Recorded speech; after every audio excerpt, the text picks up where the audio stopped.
What's going on, guys? Welcome back to #AskGSM here today for Tuesday, June 9th, 2026, episode 654 here today. I'm Graham GSM Matthews. Hope you guys are doing well and having an awesome one. I think we should be going here pretty well as far as the streaming is concerned. Let me just double check because I had an issue starting up the stream before we went live here. I think we should be good now. If you are tuning in live, be sure to send in a question if you would like in the chat for me to answer a little bit later on. We already have a whole slew of questions to get to in a little bit. So more on that momentarily. Do want to shout out the channel members as we always do to start off today's stream. That being Alexis, Miss Maud Matthews, Dillon, DiGiacomo, Mrs. Renee, Daniel, Malcolm at I'm Quarter on X, DJ Swerve1 at Swerve1 on IG, Mr. Marceau himself at RJ_Marceau on X, John Ritland, Real Honesty with John Ritland on YouTube, Richie Red Planet Wrestling on YouTube, and Average Grunt at gruntwrestling.bluesky.social on Blue Sky. Also, if you want to send in a question to the show, you could do so by tweeting me on the Twitter machine. You could tweet me on the Twitter machine at WrestleRant with the hashtag AskGSM. Find me on Facebook as well, facebook.com/Graham.GSM.Matthews. Leave a comment on the post I typically put up on Monday nights, if not on the wall itself. And last but certainly not least, include your question down below in the comment section on this very video after we're done being live here today, and I'll include your question in next week's edition. Forgot to mention before, but if you also want to support the channel as a WrestleRant All Access Pass channel member, you get shout-outs on live streams like this at the beginning and end, among other perks as well. I get a little badge next to your name here in the chat on these live streams and more, and in the comments if you leave a comment on the videos, among other perks as well. You could do so by checking out the WrestleRant All Access Pass channel membership option down below in the description box. I know my upload schedule has kind of been all over the place pretty much since WrestleMania. It's just been nonstop chaos, and I will get back on track hopefully sooner rather than later. I'm making progress towards doing that. Still a lot of reviews to get to, including here on the channel for like the Hogan doc.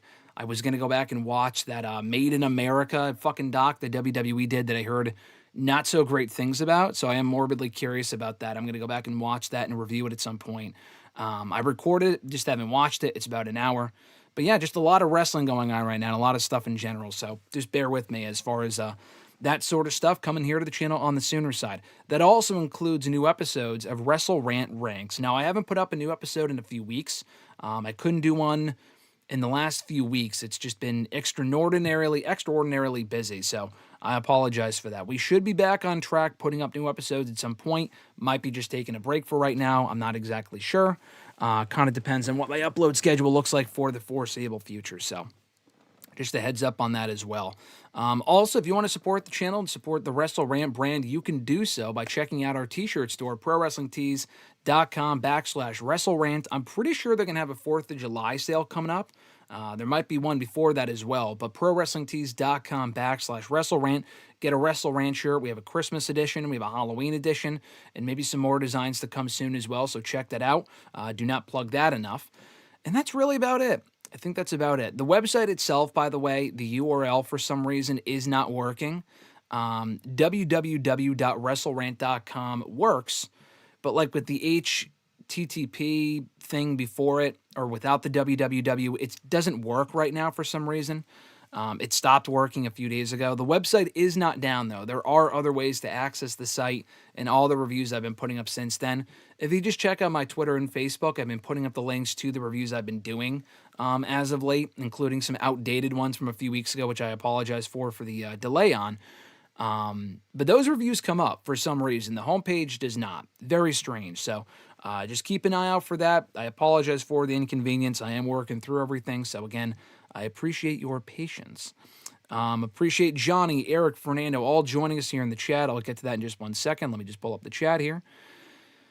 Let's see. Bam. Oh, the chat's not. Oh, there's that. Okay, there's the chat. The chat for some reason was not popping up.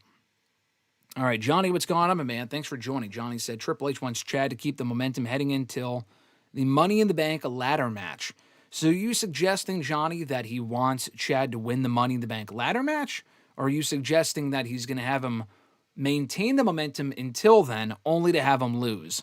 A lot like in 2024 when he was also in that men's Money in the Bank ladder match and did not win. A la LA Knight, who was also in the men's Money in the Bank ladder match 3 straight years and lost every fucking time, even though you could have made the case, pun intended, for him winning all 3 times, and he did not. I think you capitalize on Chad before then. I think they're already doing a really good job of that, to be perfectly honest with you. And the reason I say that you have him kind of, keep him hot, like you don't like do the slow burn here with Chad. You capitalize now. Now, could they do some mid-card stuff with him in the meantime? And like, what are you suggesting? He wins Money in the Bank and then goes on to win a world championship? I highly doubt that's their end game. But at the same time, though, I think with SummerSlam being in his home state, in his hometown of Minneapolis, there's no way they can't capitalize on it going into that event. He's got to be on that show doing something significant.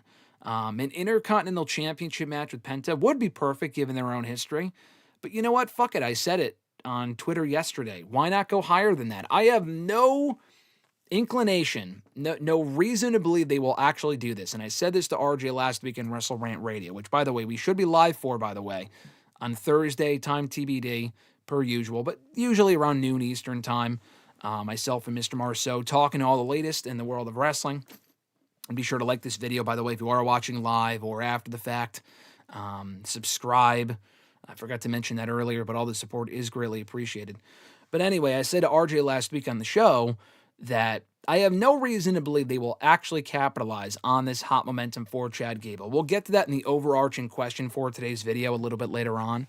And also, Money in the Bank, we found out this week, isn't until October. So you don't just keep this guy basically treading water until then, just for him to win a briefcase that he may not even cash in successfully.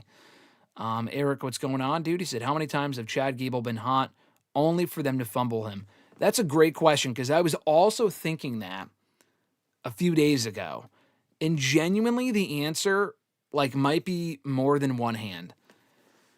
Now, Chad Gable had a great run in NXT, but he was only ever in American Alpha. He never really had a singles run, which is fine. Him and Jason Jordan were too good of a team to break up, so I understood that. But they get to the main roster. They did have a brief run as WWE Tag Team Champions, albeit for maybe 2 or 3 months. It was very brief, but it was also very forgettable. They didn't really do much as Tag Team Champions. They didn't really do much with them when they first got called up to the main roster. They kind of were, again, treading water and killing time with them for the first maybe 6 months before they won the tag titles out of nowhere at the end of 2016. But then WWE broke them up, pushed Jason Jordan instead. And I like Jason Jordan. He was good, but Chad Gable, to me, was really the breakout star they could have done more with. And Chad also had this great United States Championship match against AJ Styles on SmackDown, I remember. It might have been on the 4th of July edition of SmackDown, if not a week or two before. But they had this really, really good match, and they didn't capitalize. He went on to really do nothing for the better part of the remainder of 2017. Him and Shelton Benjamin did become a team, and I thought they worked well together. I don't think they ever held the tag titles. So I don't know if you would categorize that as hot momentum that WWE didn't capitalize on. But, him and Shelton were together for about a year, I would say, from the summer of 2017 to the summer of 2018. What did he do after that? I know he got put with Bobby Roode. They drafted him to Raw. They could have really done something with him on Raw. They did not. They drafted him back to SmackDown, where he also did fucking nothing. He teamed with Bobby Roode, I think I mentioned. They were a great team. They did hold the tag titles, but again, Chad would have been better off on his own. Didn't really do anything with him then. 2019, to me, was really the first opportunity to do something significant with Chad Gable on his own. And that was when he was in the King of the Ring tournament, got over in said tournament, and should have arguably won the whole thing. Not even arguably, he fucking should have. And he didn't. They gave it to Baron Corbin instead. And in the immediate fallout, how do they capitalize, or lack thereof, on Chad's momentum, you ask? They make him Shorty G. They change his name, give him some dumbass outfit, as if he was trying out for the high school basketball team or something, and proceed to bury the guy for the better part of 2020. Did absolutely nothing. He pairs up with Otis. They form Alpha Academy. They become a great team. Held the tag titles a few times, I believe. Never really got above a certain ceiling. But again, Chad kind of got over on his own during that tag team. They were together for 3 or 4 years. Alpha Academy lasted a long time. WWE didn't really do anything with Chad on his own, even though he got some great singles opportunities, and I would say maybe 2022. Didn't really do anything with him. 2023 was the next time where he got over in that mini feud with Gunther over the Intercontinental Championship. and he fell short of beating Gunther before Gunther could break the record. And Chad Gable should have been the one to beat Gunther for the Intercontinental Championship at WrestleMania 40. And they didn't do that either. They gave it to Sami Zayn. So they turned him heel. And again, he had a lot of momentum upon turning heel in the main event of Raw. I remember he lost to Sami Zayn in Sami's hometown, I think. And it was a great moment. It was a great heel turn. They paired him with American Made, the Creed brothers, and Ivy Nile. And I thought that was a great pairing. They were kind of like a modern-day Team Angle. But he proceeded to never win the Intercontinental Championship. He lost the Money in the Bank ladder match. He lost pretty much every match he had against the Wyatt Six that summer. And he was a great foil for the Wyatt Six. But it was clear there were no plans for Chad Gable, to the point where he started getting fed to Penta and all these other luchadors and stuff like that. And he got over with the Grande stuff about a year ago, and then he got hurt, so that wasn't really the company's fault. But even before that, I mean, he was killing it last year, and he didn't really do anything. Like, they didn't really have him do anything of significance, really, until he got hurt. Now he's back, and he finally has a lot of momentum again. So the answer is probably a handful of different opportunities where they could have capitalized on Chad Gable's momentum, and they didn't. I really hope this is different. It kind of has to be, because he's getting bigger reactions now than he has at any other point in his entire WWE career, including at any other point that I had just mentioned. So they got to go forward with it. We'll see if they actually do. But we'll talk more about Chad a little bit later on. Fernando, what's going on, my man? Thanks for joining. Johnny said, my Uncle Dave told me Triple H is looking to have Liv win the king, or rather queen, of the ring tournament. Talking about Dave Meltzer, I would fucking hope not. I haven't seen that reported. To me, Io Sky would make the most sense. The fact that Liv is even in it, I mean, we talked about this on the show last week, on this show and on WrestleRant Radio. The fact that she's even in it is stupid. It makes no sense. She's the women's world champion. And what's the end game? You know what I mean? Like, she already advanced, which is dumb. So that means that she's going to be in the semifinals. We don't know her opponent yet. We know Raquel advanced on the other side, and we know Io Sky advanced on the other side. So we don't know Liv's opponent. Liv's opponent will either be, I think, Charlotte, Jade, probably not Jade, Sol Ruka, or Lyra.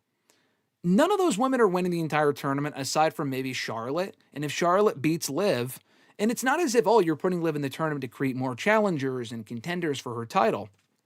If Charlotte beats Liv, she's not challenging for the Women's World Championship. She's on SmackDown.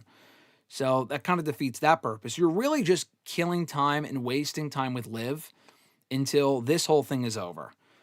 And then Liv Morgan winning the entire tournament, it kind of defeats the purpose of the tournament, where it determines the challenger to the World Championship at SummerSlam.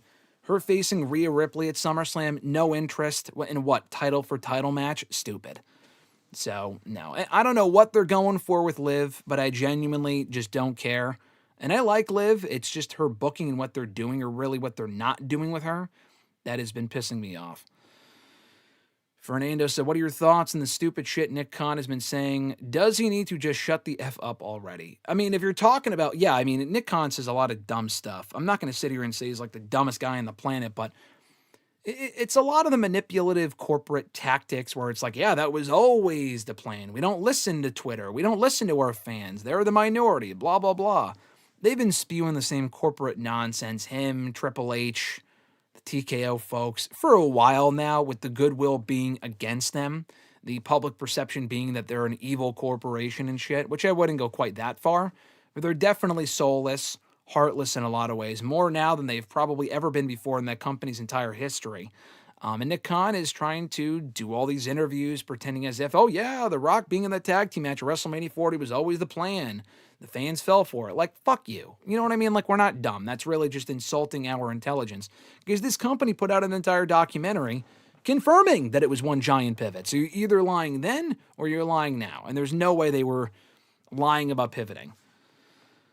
And it just makes them look dumb. It just makes them look stupid when he says stuff like that. Johnny said Chad Gable wins the Money in the Bank ladder match. I would be stunned. I would be stunned. I would love it, but I would be stunned. It's the same thing with LA Knight. I just don't see that happening. I feel like there was a time and a place for it. I would still do it. I wouldn't be against it. I would be all for it. I would be the first person that would be extremely excited to have been proven wrong. But it just feels like if they were going to go that route with either guy, they would have done so already. Johnny said, Triple H loves the slow burn. The story never ends, and we are only in the first inning. Don't be saying that. I got PTSD from the Bloodline stuff, which is still true technically. We are still technically, the game is still on. Like, Roman Reigns losing the championship was not the end of the game, you know? Roman Reigns beating Solo Sikoa to end the Bloodline officially was not the end of the game. The game is still going on. We're in extra fucking innings, and we're deep in there, and it's getting to be the most boring ball game of all time at this point. I'm just ready for it to be over, and I've been in that spot now for quite some time. How over do I think El Grande will be if he eventually unmasks, Eric said. Are you talking about Kaiser? I don't know. The thing is, the difference is, I don't think it's going to have the same effect as Chad Gable, because Chad Gable's always been extremely likable. He's been a great heel, but he's also been extremely likable as a babyface. Kaiser has never had that happen before. That's not to say that it can't be. I don't look at Kaiser as a breakout babyface. I just don't. He even looks like a fucking heel. You know, Kaiser has never had that connection with the audience. For Chad, it's been there, it hasn't been there. It's been inconsistent because of his booking. Kaiser, I have never really seen as the sort of guy that the fans would really rally behind the same way they do Chad Gable.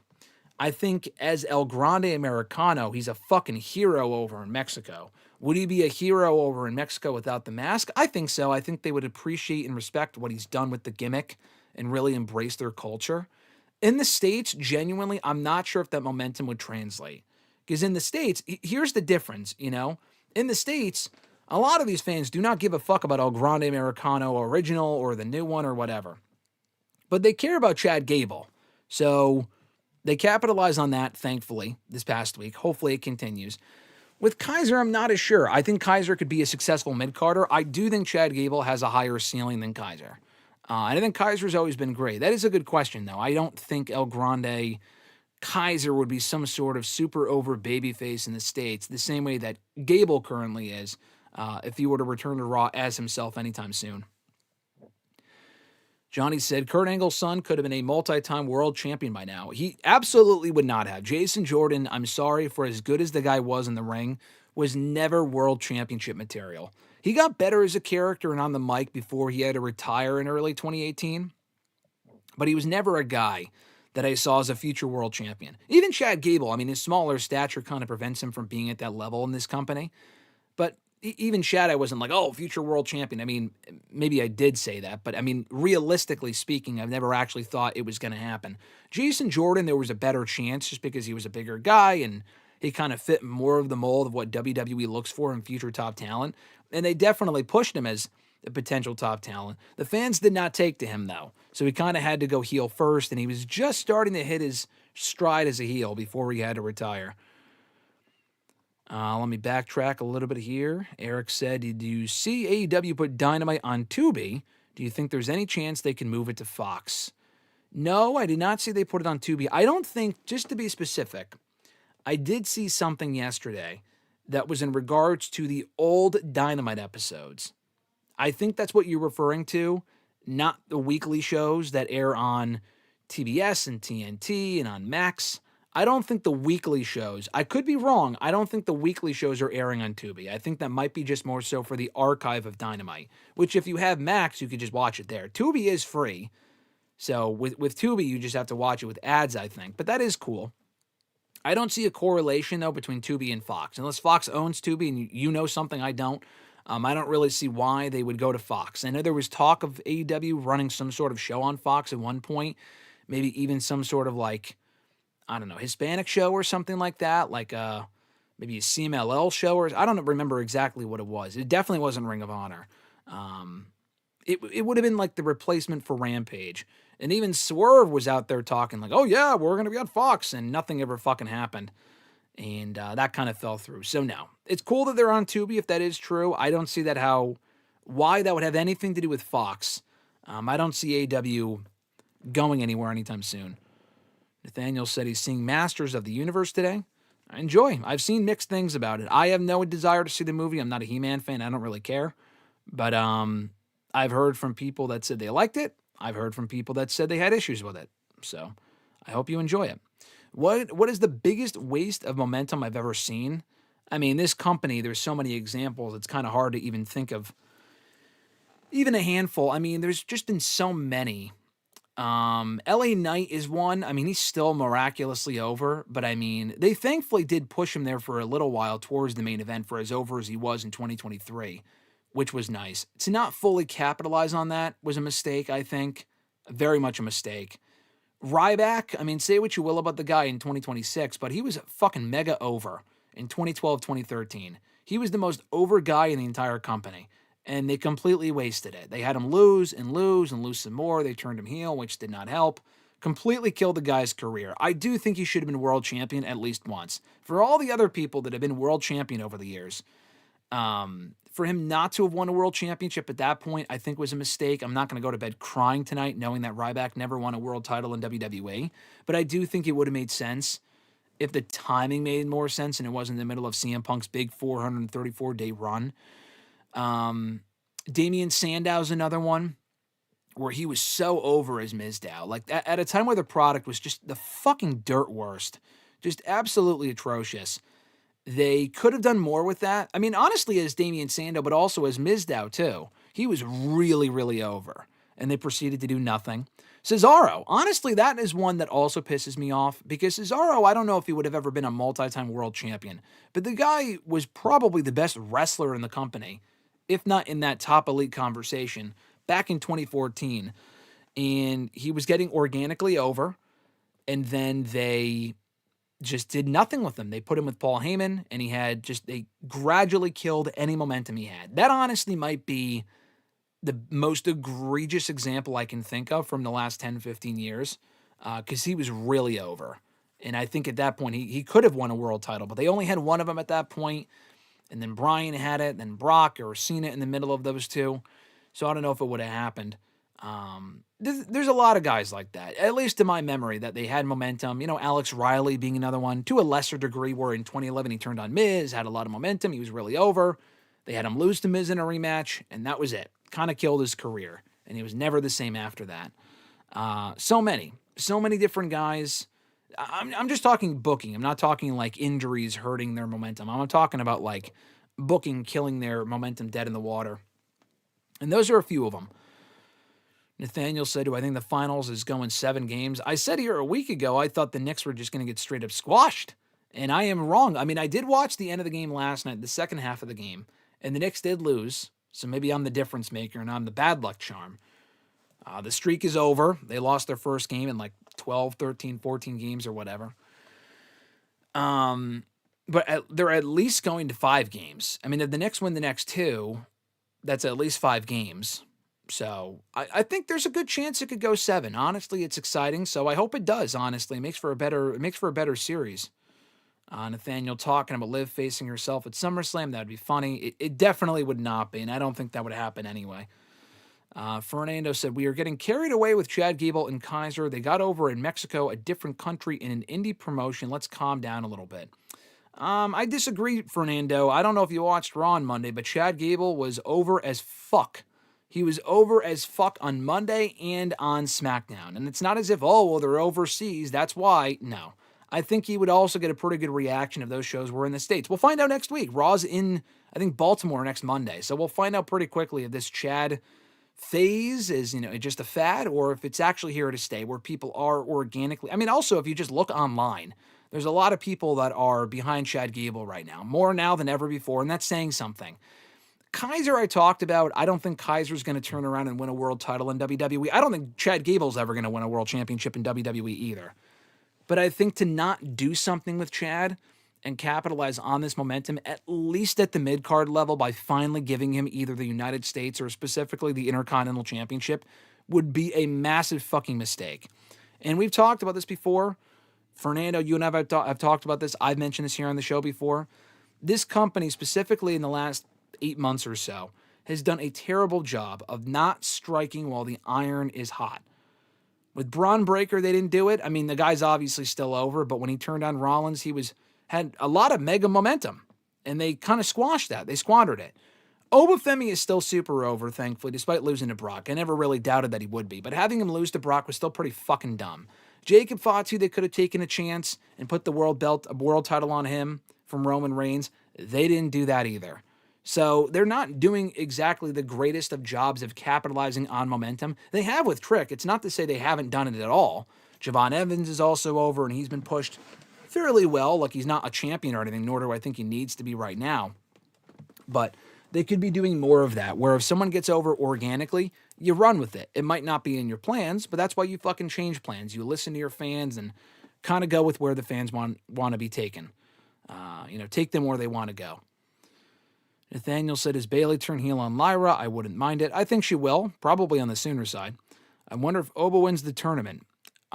He very well could. I mean, genuinely, I was surprised he was even in it, because after he lost to Brock, I'm like, fuck. He's probably not winning King of the Ring now, because they got to do him and Brock 3 at SummerSlam, which they don't, by the way, but they will. They keep talking about that third match. It's going to happen, probably at SummerSlam. Why would Brock come back and do anything else? That wouldn't really make much sense. I don't see Oba winning. Dom winning would just be dumb. I'm sorry. I like Dom, but that would be ridiculous. Honestly, I'm going with Finn Balor. I think Finn Balor might be the new dark horse. I know Javon Evans is not fucking winning the tournament. Javon Evans is not winning. So Javon Evans advanced. He's not winning. I would go with Balor. I mean, Balor, SummerSlam, I also thought more about this. It marks 10 years since he challenged and won the inaugural Universal Championship and had to lose it the very next day due to relinquishing it. He has not been world champion in exactly 10 years.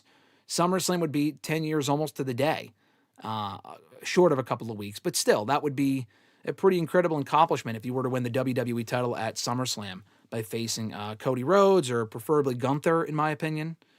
But yeah, I honestly, Finn Balor might be my new pick. Now that Rollins is out, even though Oba's still in there, I'm going to go with Finn Balor. People are saying LA Knight. I don't think LA Knight's fucking winning. I think there's a better chance of Finn Balor winning, and that's also saying something considering how Finn Balor's been pushed for the better part of the past number of years.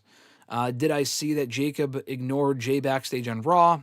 Yeah, I thought that was good. I'm still kind of over the fucking bloodline shit, but what we got on Raw with those guys this week was good.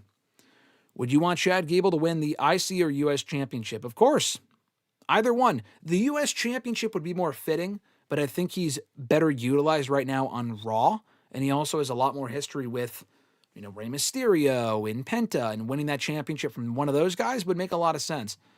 Was I disappointed Rey did not beat Penta for the title? No, I mean, Rey winning the title would have been a great moment. He does not need another singles championship in 2026. I don't think it would have been necessary. I just don't. I think Penta being champion right now, at this point, they should keep the belt on Penta going into SummerSlam to either face Ethan Page again, or Chad Gable, or whatever the case might be. Penta's having an awesome run as champion, and I would just keep that rolling for as long as possible. Fernando said, let me backtrack a little bit here. The Knicks were winning until the orange skin piece of trash at 10 of the game. Was he there the whole time, or did he show up and then they started losing? Because honestly, that would be even funnier if that was the case.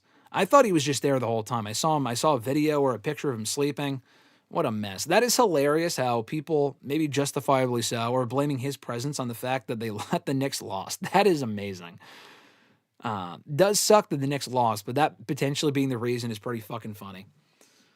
What were your thoughts on LA Knight's promo yesterday?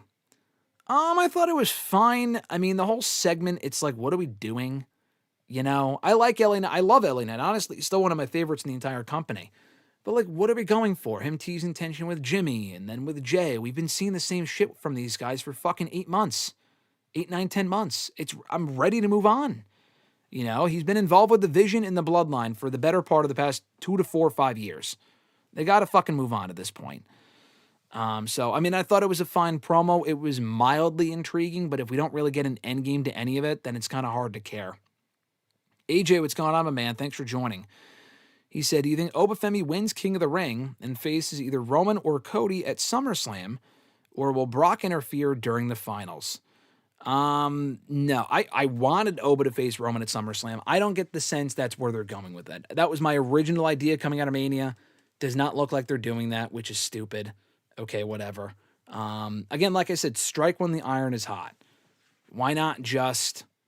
Why wait when they're hot now, I think that's dumb. But anyway, I don't think Oba's winning King of the Ring. I do think Brock will cost him the semifinals. or either the finals. I don't think. I mean, him losing to Dom would be pretty crazy, whether it be count out or disqualification. But then you would have to do Brock and Oba soon, probably at Night of Champions. So you could do that. Honestly, you know what? There is a possibility here where Finn Balor wins the entire tournament. Oba beats Brock in Night of Champions, not at SummerSlam. And then you have Oba face Roman at SummerSlam without winning King of the Ring. That is very possible, to be honest with you. Now that I think about it, that is still an option. I still get the sense they're probably going Roman Rollins at SummerSlam for what that's worth. Not impossible. I don't know if it's either this coming Monday or at Night of Champions, but I do think Brock will cost Oba at some point, even though he just beat Oba, so it doesn't really make sense as to why he would do that. But that's where I see... I don't see Oba winning. Oba winning after losing to Brock would just be dumb. Like, I guess they could do Brock and Oba for the championship after Oba becomes champion, but then, I don't know, I just don't think that would have been necessary. Nathaniel said, what if Donald Trump starts running WWE Creative? Nathaniel, you're allowed one dumb question per stream. That is your dumb question for the day. The answer is no. Although he did run Raw back in 2009 for 1 week. He was appointed like the new owner of Raw by Vince, and then he sold it back to Vince. But only if he made the show commercial free for that 1 week, and if he implemented a guest host era from that point forward, which WWE ended up keeping for the next 2 years. Fernando said, who wins the rubber match, Cody or Roman? Good question. I'll say Cody. Cody goes heel and beats Roman. I don't know when that is, but that's what I'll predict. Jeremy said, do you think Kaiser had Kaiser not gotten the El Grande Americano gimmick, he would have been part of the releases this year? Good question. I don't think so. I'm going to say no. I think they always have looked at Kaiser as being a reliable hand in the mid-card. I'm not going to say, oh yeah, he's friends with Gunther, that would have saved his career. I mean, Fabian Eichner obviously clearly got kicked out of the group and fired soon after, so it's not exactly true. Although I'm not sure how close he was with Kaiser and with Gunther. Kaiser and Gunther have gone back a very long time. I'm going to say no. I think they would have kept Kaiser regardless. Now, I can't say the same for Pete Dunne and Tyler Bate. There's a decent chance they would have gotten fired had they not become Americano Rayo and Bravo and whatever the fuck. Kaiser, I think, would probably still be on the roster. He's a good, reliable mid-carder, and he's always excelled at everything he's been put in. I don't think he would have gotten fired. Fernando said, worst downgrade after being a world champion, Kofi Kingston or Jey Uso? I got to go Kofi. I mean, Kofi literally went right back to the tag team division a week later after losing the WWE title. No rematch. The only other world title opportunities he got, he was in a chamber match, I think in 2021. And then he also faced Bobby Lashley for the WWE title at Money in the Bank, I want to say 2021. Other than that, I don't think he ever challenged for a world championship again. Jey Uso, at least, after he lost the belt last June, he got several more opportunities. At Saturday Night's Main Event, Clash in Italy, or Clash in Paris, I think it was, that fatal four-way with Rollins, Knight, and Punk. He challenged for that championship another few times. And honestly, he's been pretty prominently featured on Raw, even still now with the Roman Reigns stuff, alongside the Usos, with the Usos as the World Tag Team Champions. Kofi Kingston, it was almost as if you would never even know he was world champion. Jey Uso, him going back to being a lackey is definitely a downgrade, no doubt about it. But at least he's still main eventing Raws and involved in top tier programs and is still mega over. Kofi Kingston, they took the belt off him and said, all right, back to the tag team purgatory with you. Eric confirming the old shows were on Tubi. For Dynamite, that's pretty cool. Fernando does not want Dynamite on Fox. I don't think that's going to happen. Oh, Eric said Tubi is owned by Fox. Yeah, I don't think Fox is going to start putting AEW content on their channel, especially if it's old episodes. Why would they care? New episodes, they already have a deal with, what's it called? They already have a deal with fucking TNT or whatever it is, so that's not surprising to me. Let's see. Top 5 transitional champions, Fernando asked. Top 5 transitional champions. I mean, is Darby Allin transitional? Like, what is, like, I know what transitional means. Darby is not exactly transitional. Transitional means you're getting the belt off of one person to put on the next. You know, like The Miz, to me, was a definition of a transitional champion in 2021. He won the belt from Drew via a cash-in, only to lose it to Bobby like 8 days later. I can't think of, like, actual transitional champions, but, I mean, Darby had the best short run I've ever seen, but I don't know if he would constitute that as a transitional champion. Nathaniel said, do I miss Nikki Bella? No, I don't. Fernando said, I'm sorry, Graham, what drugs did you accidentally take? Ryback should have been champion. Fernando, if you watched the product in 2012, Ryback absolutely was over enough to be a world champion. That's not that stupid. That is not a stupid comment to make. He was definitely over enough to be a world champion. Who the fuck else were they putting the world belt on in 2012 and 2013? Alberto Del Rio, Jack Swagger, Big Show? Come on. Tell me that you weren't watching the product in 2012 without telling me you weren't watching the product back in 2012. Noob, what's going on, my man? Thank you for joining. Great to see you here in the chat. I am doing well. Thank you for asking. Richie here as well. What's going on, brother? He said I'm so late. Absolutely cooked. What's up, everybody? You're not that late. We actually only started streaming fucking 30 minutes ago, 39 minutes ago. So you were not that late, Richie. Thank you for joining, though. Great to see you. Let's see. Fernando said, good picks, King Obafemi. Noob said, Dom and Liv winning is going to be dumb. I don't think either of them are going to win. That would be dumb if they did. I don't think that's... What would that even accomplish? Liv would face Rhea? Stupid. Who would Dom even fucking face for a world title at SummerSlam? He's still the AAA Mega Champion. Like, what is Dom going to face? Roman Reigns or Cody Rhodes? That's ridiculous. Fernando said, Finn is not winning any world championships. Those days are over. I wouldn't be so sure about that. I don't think he will. If I had to put money on it, my answer is no. But based on the renewed push they gave him earlier this year, I am a bit more optimistic. Call me crazy. And I don't think it's completely impossible for them to have him win King of the Ring. Do I want to see Roman Reigns versus Royce Keys? Yeah, I would like to see that match. Probably wouldn't end well for Royce Keys, but I would like to see that match. Royce Keys is another one, by the way. They could have win the whole thing. I think someone from SmackDown has to advance in the remaining qualifiers on Friday. They have all Raw people in both tournaments so far advancing. It makes SmackDown look like shit if they don't get at least one man and one woman in that semifinal, bracket. I said Finn. It could be Royce. Royce seems to be busy right now with the MFT shit, so that's why I don't think he's going to advance. But we'll see. Give me Backshot Solomonster. Always a goated name. Says Jay winning King of the Ring and Raquel winning Queen of the Ring sounds like a nightmare. That sounds fucking awful. I'm sorry. Especially Jay winning King of the Ring. No thanks. I like Jay. It's not that I don't like these people. It's that I just don't think that makes sense. That's not interesting at all. Jay is not facing Roman again. We already got that at SummerSlam 3 years ago. We don't need that again. Jay facing Cody just sounds stupid. What would be the point of that? Raquel winning Queen of the Ring. That just also, it sounds awful. I like Raquel, but it's like they push her aggressively for a little bit and they cool her off. I'd rather see Roxanne get that big push. Raquel, it felt like they had a window a few months ago. They missed it. Let's move on to something new. That's not within the Judgment Day. Raquel winning Queen of the Ring, that's not interesting to me at all. I like Raquel, but no thanks. Fernando said Penta should get a Razor Ramon type of title reign. What does that mean? Penta's already had a great run. He's already had 8, 9 televised title defenses. So what do you mean Razor Ramon type of title run? Queen Raquel beats Liv Morgan at SummerSlam, Fernando said. Yeah, no, I'm good. Raquel winning Queen of the Ring. Would any genuine question, would anyone honestly give a shit? You talk about, you're very freaking out over Chad Gable. Is anyone clamoring for Raquel Rodriguez right now? I saw a little bit of internet love for her going into WrestleMania. That seemed to quiet down fucking quickly. And people really haven't made a peep about Raquel since. I like Raquel. I think Raquel is good. But it's not as if she's like organically over right now. That would just feel forced. That would be like fucking Diesel push sort of shit. Like, no, I mean, at least Diesel was over.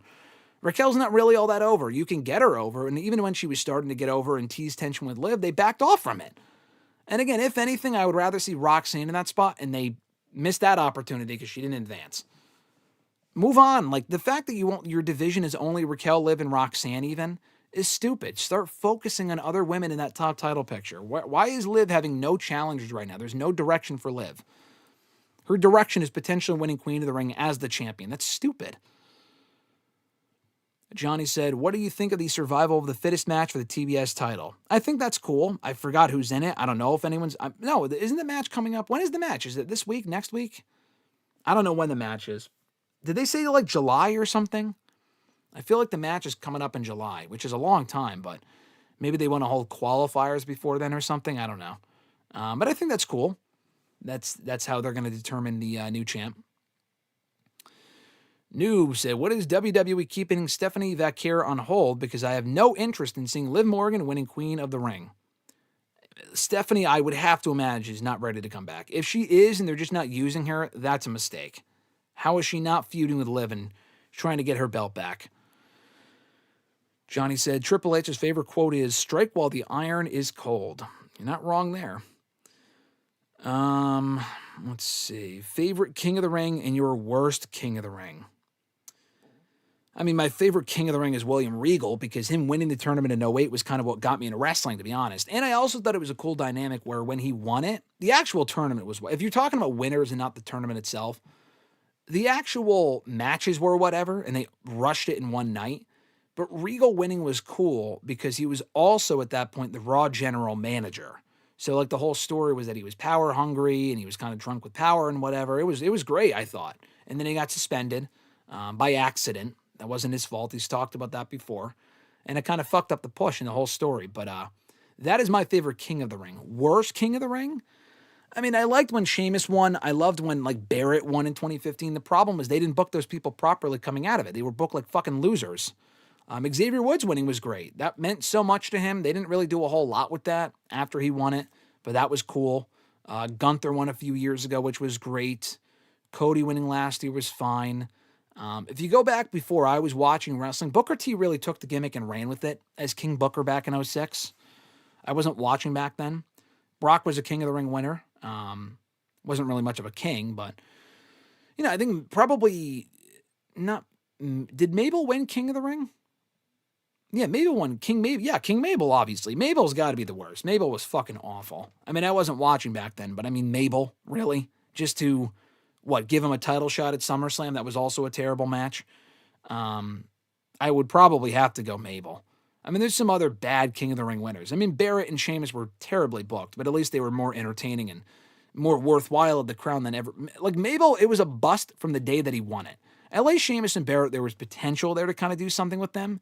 When Mabel won it, it was like, what are we doing?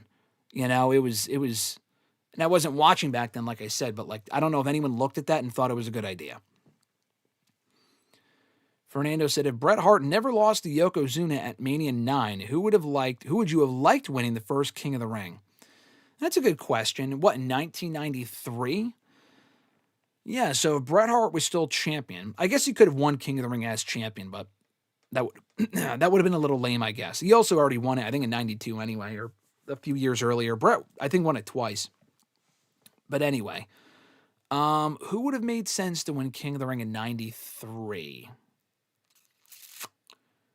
It's a good question. Was Razor around at that point? Flair was gone, so it wouldn't have been Ric Flair.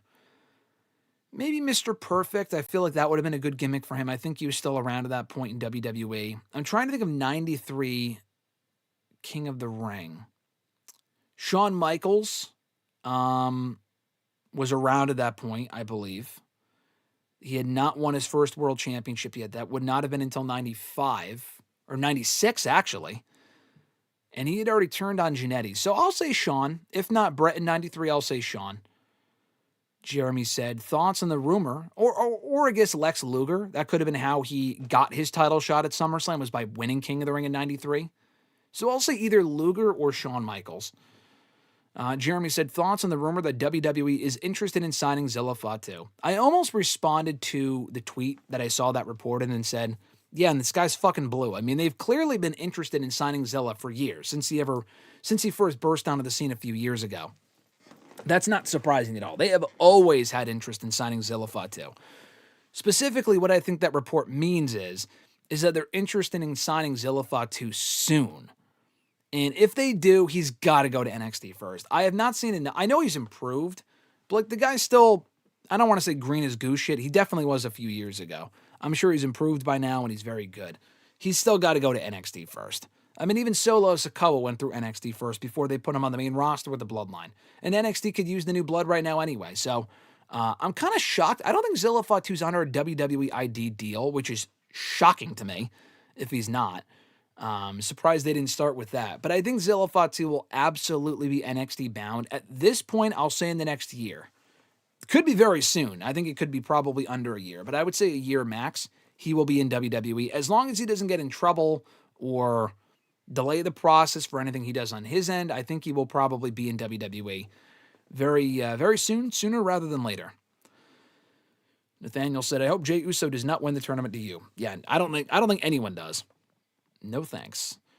Triple H strikes when the iron is hot in Matrix slow motion. That is accurate, Fernando. Johnny said, Hulk Hogan beating Yokozuna and losing to Bret Hart. Correction, he lost it back to Yokozuna. Yes, Hogan did, yeah. Hogan lost it. He beat Yokozuna for the title at Mania 9, of course, as we all know. And then he lost it back to Yokozuna at the King of the Ring pay-per-view, actually. I think in what was a pretty terrible match. And that ended up being Hogan's final WWE match for almost a decade. Eric said, do you think Hayter will ever be world champion again?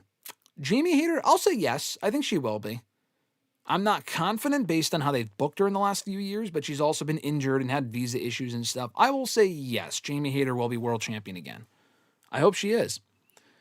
Fernando said, I was totally watching the product during that time. The Shield debut was during that Punk Ryback feud. Okay, so then if you were watching at that point, Fernando, then you would know how hot Ryback was. Again, you can't tell me that you were watching back then without telling me that Ryback was mega over.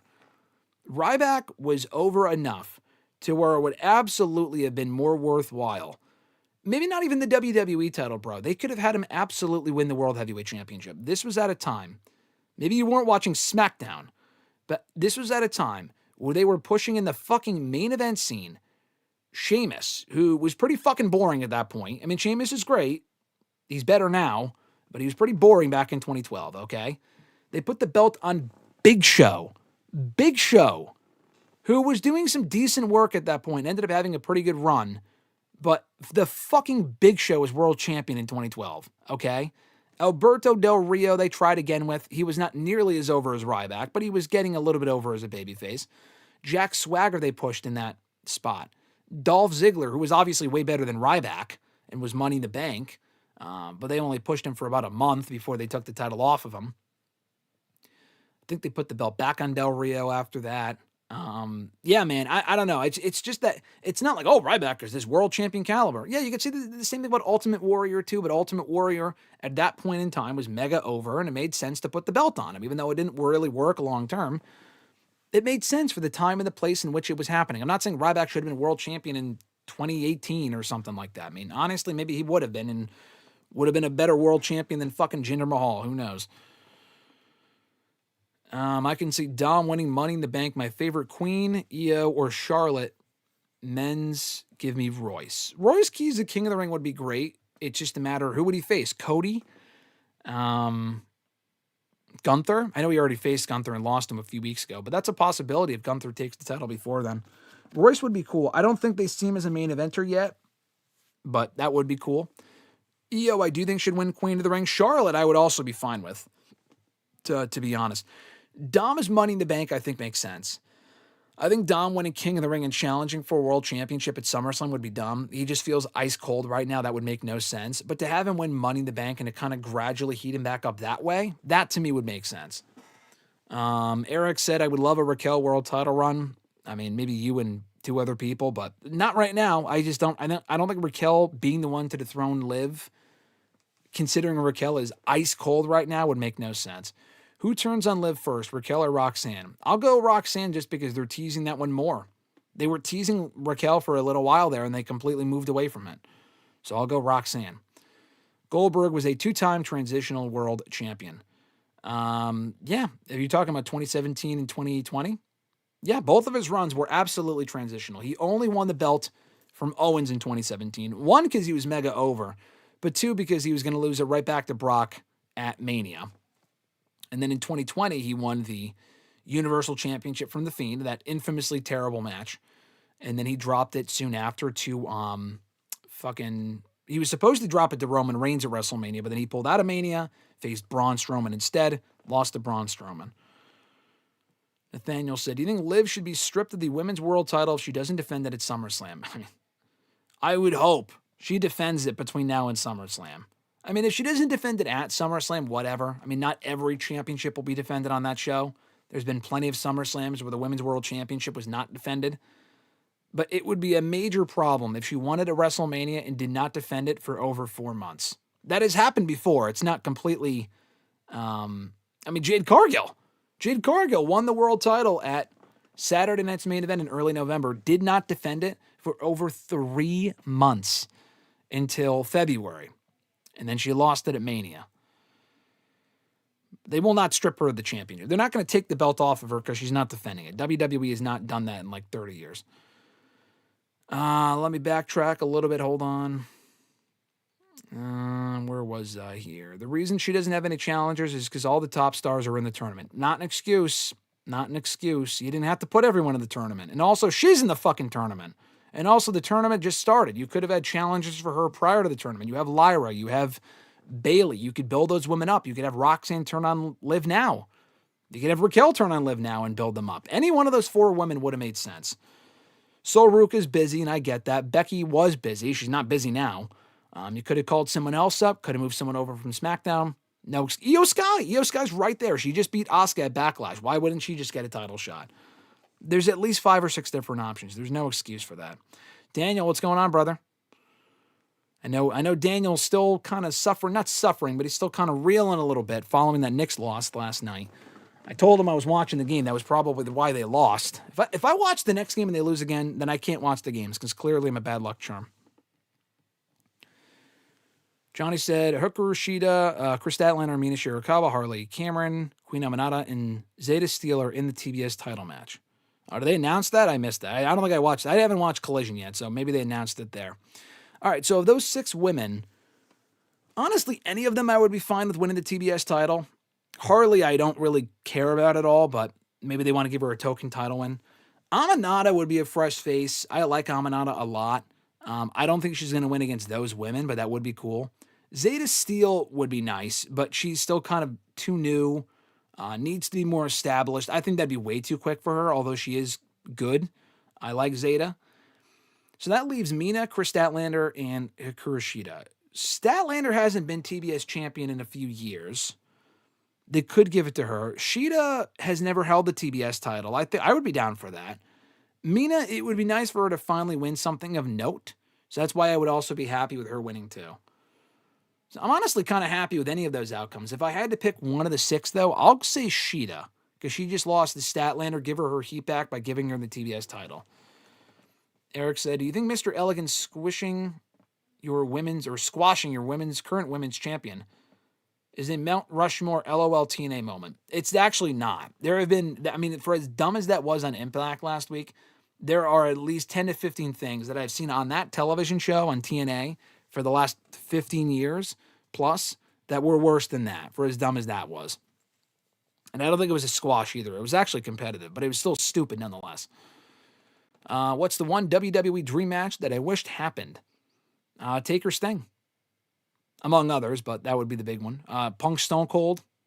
I was always hopeful that we could get that. Obviously, we did not. I don't think it's going to happen now. Fernando said Razor was IC champion on and off for almost 2 years during that time. He had classic ladder matches with Shawn Michaels and turned Diesel into a main eventer after their matches for the IC championship. Okay, so if you're saying that Penta should be a Razor Ramon-like champion, because there is a difference here. I thought you meant Razor Ramon-like run, where it's like this run should be more like Razor, which I'm not really sure what that meant. But if you're saying like he should be at that level for the next few years, winning it on and off and having great matches and stuff, then yeah, I totally agree with that. Richie said, Zilla Fatu is one of Fourth Rope Wrestling's champions, as well as House of Glory. I don't think WWE plays well with either promotion, especially Fourth Rope. They don't, but if they wanted Zilla, Zilla would fucking dump Fourth Rope and House of Glory in a second. I mean, if he is a champion in either promotion, you're saying that he is for Fourth Rope, Zilla would say, fuck it, all right, bye. I mean, they do that. Indie people, they need WWE more than WWE needs them. None of these people say, hey, can I lose my indie title first? Or can you sign me in a couple of months when I'm done with this run? WWE's like, all right, fuck you. We're not going to sign you. So I don't know if that would really matter. If they wanted Zilla Fatu tomorrow, they would have him tomorrow. Unless he's under contract to like a AEW or something, they don't give a shit. Richie also said, I have not seen or heard of many WWE ID talents getting booked at Hog. They don't. WWE doesn't really work well with almost any indies except for like, we know TNA. WWE doesn't put any of their talents on indie shows for the most part. That's more of a rare thing. They are more open to it now, like the fucking blood sports stuff. HOG is not GCW. They work with GCW. They don't work with HOG. I don't think they ever have. AEW puts their talent on those shows. WWE does not. But like I said, or you're saying like, because I had suggested earlier that Fatu be a WWE ID person. That's a good question. I don't know if any of the ID people have been at Hog. That's a good question. You're probably right. Maybe they just don't sign people from that promotion. I don't know. I'd have to look further into that.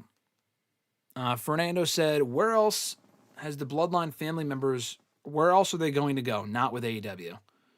I mean, what's your question? Like fucking Tongaloa, where is he going? Probably nowhere. Who are we talking about? If Fatu became I don't know what you're asking, really. Like, where would they go if they got fired? I don't know what you're asking. Johnny said, Kevin Nash's WCW champion is the worst transitional world champion in history. Yeah, I guess, for when he beat Goldberg for the belt and then lost it in the finger poke of doom. You're probably right. Because it was a waste to have him beat Goldberg, and then it was a waste to have him lose the way that he did. So yeah, you're probably right. My phone just went off. One sec. Mr. Marceau's actually texting me. Mr. Marceau actually just confirmed that he will be busy in the afternoon on Thursday, so we will have to record early. So shout out to Mr. Marceau. Yeah, we'll probably record early on Thursday for those that want to tune into the show on Thursday. And if you are not up early enough on Thursday, around 8 a.m. Eastern, 8:30 Eastern, then the show will be up for you already. The show will be up for you by the time that you watch it on Thursday afternoon. Anyway, Nathaniel said, do you wish Edge versus Cena happened at WrestleMania 39? No. It would have been nice to get Edge and Cena during Cena's farewell tour, but I didn't really care to see another match between them otherwise. Richie said, speaking of Ryback, saw a video of him coming to the defense of CM Punk's recent change in physique. Never thought I would see the day where Ryback defended Punk, but here we are. 2026 has been odd. He's been doing that for a while. I saw the video that you're talking about. He's been doing that for a bit. I think it's all engagement purpose. I genuinely don't think Ryback went from being a complete fucking asshole on social media and just an idiot to then saying, like, oh, I'm a born-again babyface or some dumb shit. You know what I mean? Where he's like all of a sudden this great guy. I'm not saying he's a great guy or a bad guy. I don't know him personally. I have no idea. He used to call himself the big guy. I know that back in the day for a cup of coffee. But I have always said this, whether it was like the hateful comments that he said about Punk and other people or wishing Triple H would die or whatever the fuck he said about him, maybe Vince too, and that one makes a little bit more sense. But like he said that about Triple H, I think. Punk he hated for a while. I know Punk doesn't like Ryback. But the way that that Ryback was acting after a little bit, can't say I blame Punk for thinking that way. And then randomly out of nowhere, at a point where no one was talking about Ryback anymore, he started posting videos of himself praising this and praising that. Oh, a lot of the stuff that he writes and posts literally just screams AI written. That's the last bite. Who the fuck says that? I see that on the end of his posts. A lot of his shit, it's sad. It's not even like, annoying or like, I used to be a big Ryback fan. At this point, it's just fucking sad. I'd rather have him out there saying positive things than negative things, but just a lot of the shit that he said, it's nice that he defended Punk. He's not wrong with what he said. It just sounds like he needs to, like he's getting his 2 cents in on the situation where nobody fucking asked. It just seems like the fact that you even brought him up gives him what gives him what he wants, which is engagement. He hasn't worked anywhere in wrestling in a decade. The only time anyone ever talks about Ryback is when he's giving his pointless 2 cents on something that no one really asked him about, Again, he was a really nice guy the times that I've interviewed him, met him in person. I interviewed him over Zoom many years ago. He was great. But it seems like since then, for whatever reason, he fell off completely. He was all about engagement and hate and all this dumb shit. Now he's trying to do the opposite. This is the same guy that was like talking about, oh, positive mindset and read The Secret, all this other shit. And then he's telling Triple H to go fucking like die or something. Like, you know what I mean? It didn't really make sense. Or like that infamous tweet, oh, where should I wrestle next? NWA, AEW, or should I just retire? Obviously, everyone knew he was going to press retire. He knew that everyone would press the option to retire. He just wants the engagement. You know what I mean? It's just all that it is. Fernando said, there's a lot of chatter that the Willow injury was a work just to bring back Mercedes. Do you believe those rumors? I don't. I mean, that is possible. I don't think so. Willow interrupting her 6-month... I mean, it would be one thing if Willow was taken out of the tournament for an injury, but she's also the TBS champion. They put a lot of the eggs in her basket where she was defending that championship a lot. She was a featured performer on that show. Why would you willingly take her out of the tournament? If that is true, that would be stupid. Why would you take her out of the tournament and the title off of her just to bring back Mercedes in a way that Mercedes could have always been back in the tournament regardless? Johnny said, Miz's 8-day title reign is probably the worst transitional reign in WWE history. I guess. I mean, is it really, though? Bob Backlund won the WWE title from Bret Hart on a Sunday, and I think he lost it to Diesel on the fucking Tuesday. Would that not be the worst transitional title run? Or whenever someone has, like when Cena has won the belt and then been cashed in on like 5 minutes later, those have got to be worse. I mean, come on. A 5-minute title run is ridiculous. Or less. Where do you think we are going with Tiffany Stratton and Chelsea? I think they're just going to become partners. I would rather they tease them becoming partners. Maybe they even do become allies, but the end game to me should be Tiffany turning on Chelsea and turning Tiffany heel. That would be, to me, the ultimate end game. Do I think they're going to do that? I don't know. I hope they do, though. I do think they're going to end up becoming unlikely allies. But unlike Charlotte and Alexa, Tiffany turns on Chelsea before they can really go all in and win like the tag titles or something like that. Nathaniel said, I think Roxanne should beat Liv at SummerSlam. That would be great. I don't see them even having the match. Nathaniel said, I wonder what Becky does next after losing in the tournament. I do not know. I'm not sure. We've talked about maybe the women's world title picture, but if that was the case, then, yeah, I just don't see that being the case. I don't.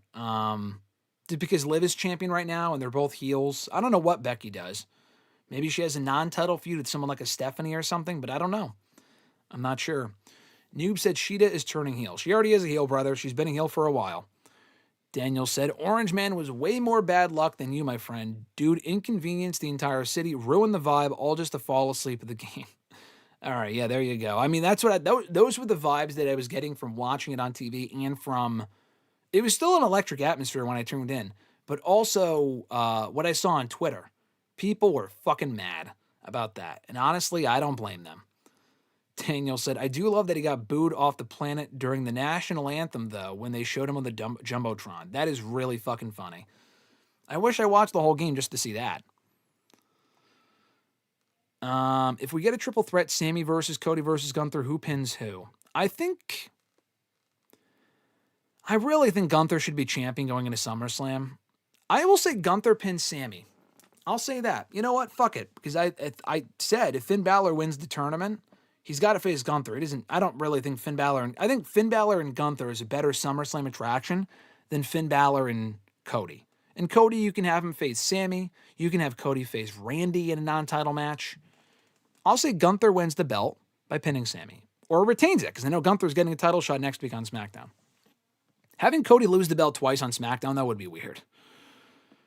Noob said TNA has a lot of brain-dead decisions that pissed everyone off this year. Yeah, that is true, correct. Nathaniel said, I wonder if we still get Rock versus Roman at Mania if Roman is still champion. God, I fucking hope not. I'm kind of past that match.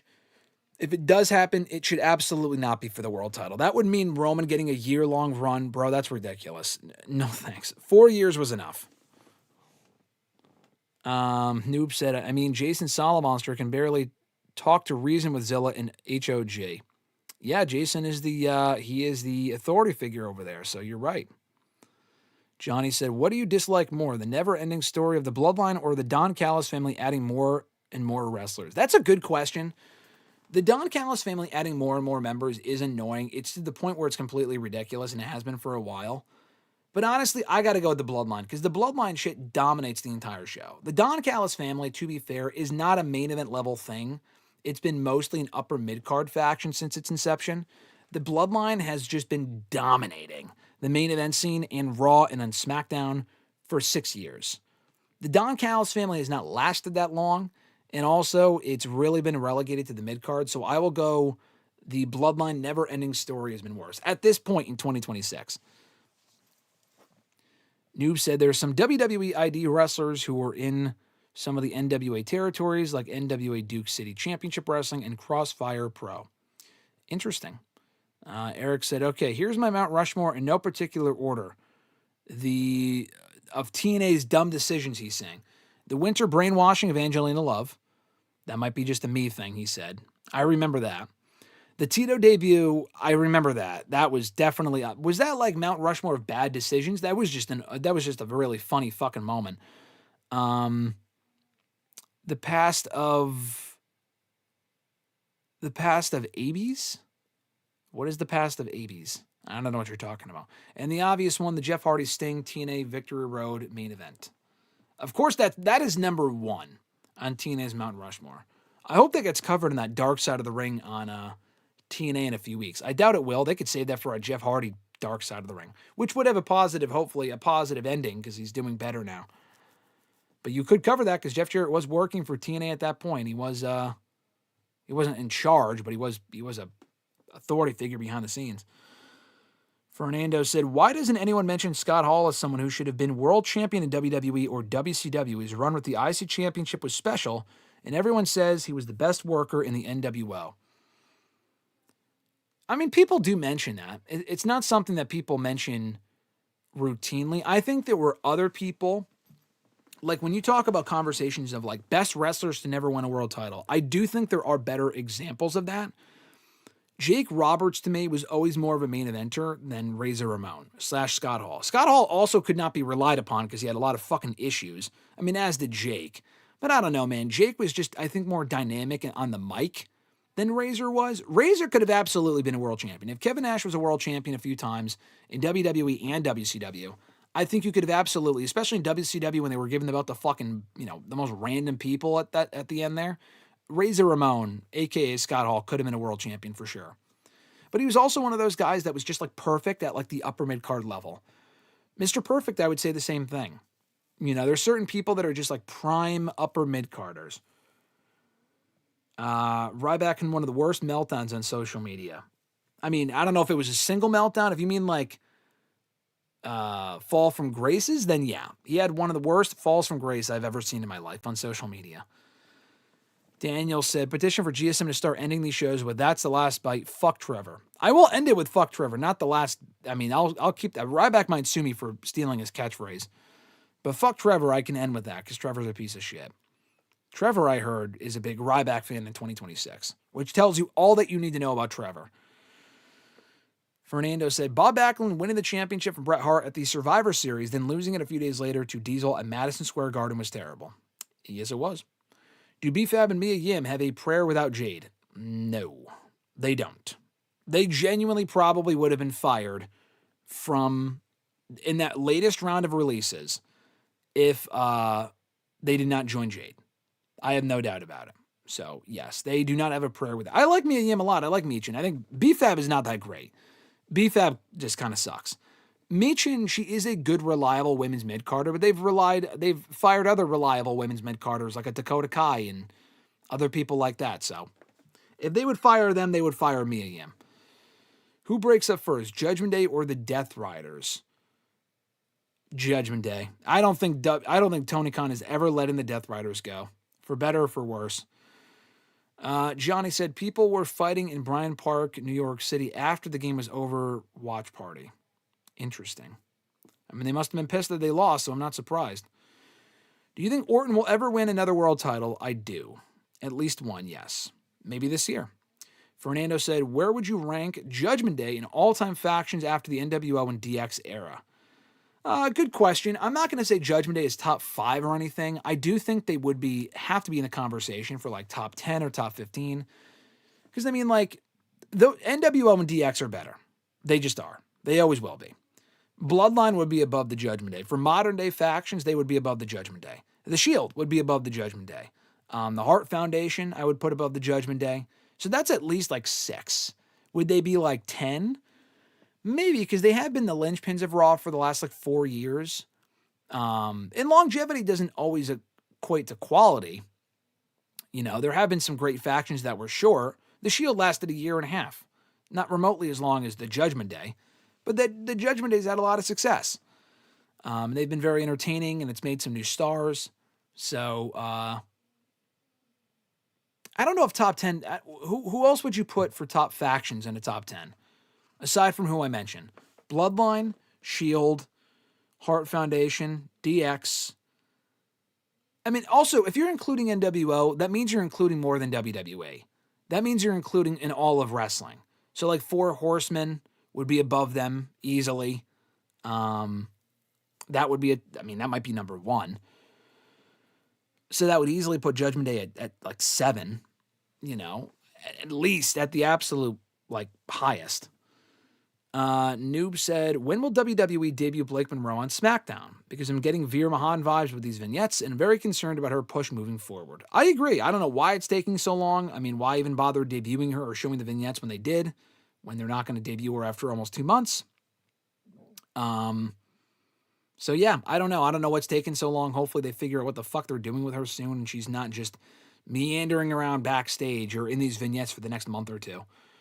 It is very Veer Mahan coded. I will give you that. These vignettes are better than the Veer Mahan ones, but they still have to come to a point where they're over. And they're not, like, airing for 3 or 4 months. At that point, people just get fucking bored. Daniel said he just texted me the Trump getting booed video. Thank you, Daniel. I will check that out when we're done here. That's funny. Johnny said, Scott Hall could have won the WCW title using the finger poke. Yeah, he could have. Why not give the belt to Scott Hall at that point instead of Hulk Hogan again, you know? Fernando said, what do you see out of Steve Maclin away from TNA?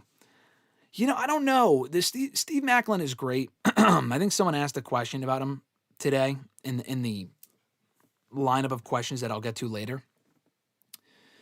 The thing with Steve Maclin, though, is that I don't see him. I mean, I guess he could go to AEW or WWE. He would get lost in the shuffle. Like, I say that a lot about a lot of people, but, like, specifically him, I worry. I don't think Steve Maclin is a guy that is going to go to either major company and all of a sudden be pushed as anything more than, like, a lower mid-carder. Like, even WWE, even in NXT. Like, in NXT, I think NXT genuinely would be his best bet. On Raw and SmackDown, he'd be fucked. In AEW, they already have so many people, and I've already hired so many people. Ring of Honor, maybe, but Ring of Honor is a dead fucking brand. Like, you can shit on TNA all you want. TNA is more relevant than Ring of Honor. Genuinely. I know his wife works there in Deonna Purrazzo, so she would probably love to have him there. I think he might end up in Ring of Honor. NXT would be nice. I don't know if he has a ceiling beyond NXT, but NXT would be nice. Maybe he just goes to, like, MLW or something, you know? TNA was kind of like the perfect place for him, where it was a big enough platform, but not, like, too big. But he also kind of did all that he could do there, and he left on his own. So, I don't know. At this point, if he wants to prove himself and, you know, be a star somewhere else, maybe he just hits up like, Killer Cross is a prime example of someone that when he left WWE, people were thinking, oh, he should go to AEW or go to TNA. He went to MLW instead.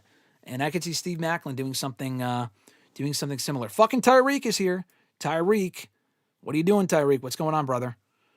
Tyreek jumping on in. I think to answer to today's question, saying, I hope they don't fumble Chad Gable. I hope not to. I don't know if you're referring to that Tyreek or what I was just talking about. But Tyreek, I hope you're well, my friend. We have missed you here in the chat. We miss you, brother. We miss you. I hope you're not with Trevor right now. If you're fucking cheating on us with Trevor, and that's where you've been the last couple of weeks, fuck that. Tyreek, you might be dead to me if you're seeing Trevor on the side. He probably has no idea what we're talking about. Let me backtrack a little bit here. Daniel said, Trevor, a Ryback fan, question mark? Why must Trevor make it so hard to defend him? Daniel, I've always told you, there is no reason to defend that piece of shit. Trevor is a fucking asshole. He's not a triple single. He definitely is no Bon Quivi. He ain't no Swag Jiggly either. He's a fucking Trevor. No one likes Trevor. I said from maybe Tyreek. But I'm going to, like, Love Ziggler's my guy. Love Ziggler's my guy. Tyreek, you might be more on the Trevor train. If, I don't know. You're giving me Trevor vibes, Tyreek, and that kind of scares me. Anyway, how hyped are you for the Death Riders versus Don Callis family? LOL, Fernando asked. I'm not at all. I genuinely do not care. Biggest waste of momentum in AEW so far, Johnny said. It's got to be Wardlow. Got to be Wardlow. I know the guy's been hurt, but even before he was getting hurt, he fucking beat MJF. He squashed MJF, and they did nothing with him. I think he won the TNT title. Cool. And the reigns were kind of whatever. So I got to go Wardlow. I think Wardlow, to me, is easily their biggest waste of momentum ever. And it might not even be close. Where would I rank the Bullet Club? That's a good question. I would put the Bullet Club in the top 10 factions of all time. I would. I don't know if I'd go 5. In wrestling history, I mean, especially for what the Bullet Club gave us. Bro, we got AJ Styles in WWE because of the Bullet Club. I don't know if they would have ever hired him had it not been for that run he had in Japan. It gave us Kenny Omega, one of the best wrestlers of the modern era. Jay White stemmed from that. Finn Balor came from that. I mean, fucking AEW came from the Bullet Club, among other stuff. A lot of great storylines and whatnot. It spawned several promotions. Bullet Club to me is a top, easily way more than the Judgment Day, a top 10 faction in wrestling history. Now, where would it be? I don't know exactly, but to me, it's top 10. I don't know if Judgment Day makes top 10. I genuinely don't. It might, but we'd have to really think about, okay, what other factions would be above it? Yoey Spingucci said, what wrestler is most likely to end their full-time career to embark on other ventures such as Hollywood? It's a good question. Honestly, it might be more of a female. Like, we talk a lot about the men, Batista, Cena, Rock. We really haven't seen that with any of the women, but I think they have potential to. Now, do I think Tiffany Stratton's a great actress? No. But I think she wants to try to break into Hollywood. Jade definitely does. Chelsea Green, I think, would be really good at being an actress, I believe. I know she just got cast in a movie I saw today. Forgot what it was called, but she got cast in something, which is cool. Good for her. I know Becky wants to do more acting. I think the next big breakout actor, other than MJF, who's been doing more and more stuff in recent years, I think the next big breakout actor from wrestling, honestly, should be and probably will be a woman. I'm not saying that women haven't had success in wrestling in the acting realm as well, but we just haven't seen anyone on the level of like I said, Cena, Rock, Batista. Those are always the 3 names that people bring up. But it's never really any of the women, and I think the women do have potential if they really want to hone their craft and do it. Becky went to an acting school at one point, and I think she honestly would have it in her if I'm being perfectly honest. What do I think are the other 3 heads on the TNA brain-headed decisions? Going to Mondays in 2010 has got to be one of the dumbest decisions they ever made. Maybe / bringing in Hogan, because that kind of killed it. It gave him a short spurt of momentum, and it ultimately killed the company for a long time. That would be another one. Going to Mondays in 2010. There's so many LOL TNA moments. I mean, the whole Billy Corgan fiasco from 2016, 2017, the whole GFW sale to Jeff Jarrett in 2017 would be up there. That was a massive fucking train wreck. The company was basically bankrupt at one point multiple times. They haven't had a lot of major boneheaded decisions in recent years. The biggest one this year to me, I mean, getting rid of Scott D'Amore was also questionable. I still don't know what happened there completely. But, their AMC premiere this year sucked. Terrible decision. Terrible show. The show's been better since then, but the AMC premiere sucked. Not striking when the iron was hotter with Mike Santana last year was definitely debatable. Joe Hendry too the year before that. But all the other stuff I mentioned before those would be worse. Wasn't Macklin a forgotten son? Yes, he was. Him, Wesley Blake, wasn't that his name? And Jackson Riker, if you remember that gem. And blinking, you missed it. They actually were on the main roster. They actually did have a main roster run. It did not last long. How long were they on the main roster? I think they got called up during COVID. Did almost I literally remember nothing of what they did. They may have been gone by the summer. I know Jackson Riker got fired in 2021, but it was a lot later than it probably should have been. He was still on the show by like the summer of 2021. But yeah, the other Forgotten Sons were gone. I think they got taken off the show when Riker made some sort of like Trump comment or something. And they kind of suffered for it. I don't think they were ever back on TV again. They only may have been on the show for like a couple of months. Anyway, Fernando said, will WWE purchase TNA by 2027? By next year, no. Down the road, not impossible. Next year, no. Richie said, Steve Maclin would end up becoming what Shawn Spears is now, I feel, if you were to jump ship to NXT. Yeah, he probably would be. He has a higher ceiling than that. Shawn Spears, I like Shawn Spears. I like Ty Dillinger. But, I mean, he's, like, older now. He's not, I mean, Steve Maclin, to me, when he was TNA World Champion, made sense. I could never have seen, Ty Dillinger, Shawn Spears was always the perfect mid-card guy. They never really did enough with him in WWE or AEW, but to me, he was always a great mid-card guy. Genuinely, that's kind of what he is now in NXT. He got a very short run as NXT North American Champion, but now he's trying to elevate the culling, which I don't know if that's exactly working, but that's what they're doing with him. I don't know. I think Steve Maclin would have a higher ceiling if he went to NXT. I do. They need more men on the men's side. They just brought in Evil and Mason Rook / whatever the fuck is Will Cruz or whatever his name is, and all the LFG people. I think he'd be a welcome addition to that men's roster in NXT. I think he would have a higher ceiling than Shawn Spears. I think they would utilize him better than Shawn Spears because they kind of have to. Shawn Spears is not that interesting. Steve Maclin to me is more interesting and can cut a better promo. I think he's younger as well. Richie said MLW might be a great option for Maclin. I think it's worth a shot.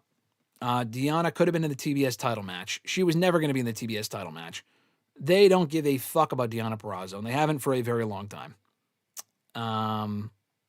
It would have been nice to see her in that match, but honestly, it would have been random. I don't remember the last televised match that Deanna would have had. Tyreek into house. Everyone, big pop for Tyreek in the chat, and then he just disappears in the night. What else is new? Tyreek and Trevor Alliance. Richie said, the heel team I never saw coming. I know, seriously. We need Love Ziggler and Bon Quivi to take them on if so. That is a dream. You talk about dream matches? That's a fucking dream match. Jeremy said, if Steve Maclin goes to AEW, he would no doubt be placed in the Don Callis family. And he would be 10th on the list. I mean, he definitely would be in the Don Callis family, and it would be a complete waste of Steve Maclin. He would do nothing. He would just be there to eat losses. Noob said, what are your thoughts on NWA Power on Comet last month? Do you enjoy the shows and the matches? And what do you think of some of the new NWA champions and Comet TV era of NWA Power? The show's been good. I mean, I have not caught up on the most recent episode from this past weekend. I know my reviews are delayed on the website because I've just been busy. But I have been keeping up with the show. It's actually been this is the best Power has been since they brought it back and since they debuted the show in 2019, in my opinion. I'm not saying it's must-see television at all, but I think NWA is doing better stuff now than they have in a long time. It feels more like a cohesive television show. They got some good stars in the roster, some better matches, good direction, good feuds. It feels more like a week-to-week show where stuff actually matters, unlike before. I'm digging the show. By NWA standards, I'm digging the show. Richie said, in a swag jiggly triple single match. I mean, that's really what it is, in a swag jiggly triple single match. It's the most feared stipulation in all of wrestling. Arthur is the special guest ref, for sure. Arthur would be the special guest ref. He's a go. We like Arthur. We don't like Trevor, though. He's an asshole. Richie said, LOL, I was trying to think of a special guest ref, Daniel. Ahmed said, this King of the Ring tournament has been very interesting in a questionable way. A lot of upsets, I'll give you that. Dom advancing, I don't really give a shit about. I'm going to be honest. I like Dom. He ain't winning the whole thing. Javon upsetting Rollins in the opening round was cool. Not because I think Javon's going to win, but because it means that Rollins will not win, which I like. Raquel advancing, I don't give a shit about. Io Sky advancing, I like. Liv advancing, I don't like. It's been questionable. Let's put it that way. Very hit or miss. I can see Blake Monroe doing Hollywood, Noob said. Yeah, maybe. Yeah, I think she's great character. So, yeah, I don't know if she can act. I don't know if any of these women or men can actually act. Like, there's a difference between cutting a promo and playing a good character and then fucking acting. Big difference. And maybe she can. I don't know. Worst transitional champion in AEW so far. I don't know. Worst transitional champion? Scorpio Sky, maybe, or Sammy. Like, they did 1 million TNT title reigns at one point where they were just constantly flopping it back and forth. And it was like at the point where I just did not care. I would probably say Scorpio Sky. Fernando said, how long until WWE puts the WWE Championship around the waist of Trick Williams? Doesn't he qualify as someone who must strike while the iron is hot? No, because Oba is world champion material. It depends. All the people I mentioned are more worthy of the main event than Trick is. Trick is already kind of at the main event level, competing in main events without winning a world title. So no, and I already explained this, Fernando, if you were listening. They have successfully. I'm not saying they don't always fail to strike when the iron is hot. They have with Trick. Striking when the iron is hot does not mean put the fucking belt on him. Make him world champ. That's not what I'm saying. If anyone says that, then you're an idiot. Striking when the iron is hot, to me, means doing something of value with that person because they have a lot of momentum. For Gable, I made, a comment about put the world belt on him. I say that half jokingly because I doubt they would actually do that. But honestly, he's fucking worthy of it, so I wouldn't complain. But honestly, striking when the iron is hot with Gable could even just be putting the IC championship on him. With Williams, they already have stricken when the iron is hot with him because he's the fucking United States champion and he's winning and he's on the show every week and he's over. With Trick, he's fine. Trick should not be the WWE or world champion right now. He will get to that level at some point. Right now, no. I would rather see Oba, Fatu, and Breaker all competing and winning world titles before Trick Williams. Johnny said, The Rock, Batista, and Cena were anomalies. They are, for acting going on, for like wrestlers becoming actors, they are anomalies. And here's the thing. I think a lot of people mistake a great wrestler or a great character with being a great actor. And like I just said a moment ago, it's not the same thing. I don't know what goes into, like, what they teach exactly at the Performance Center. I watch LFG. I saw Breaking Ground. They have promo class. I cannot emphasize this enough.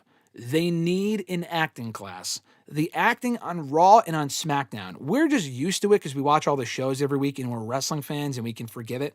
The acting, and they like to compare themselves to a regular television show, which it is because they like to tell stories.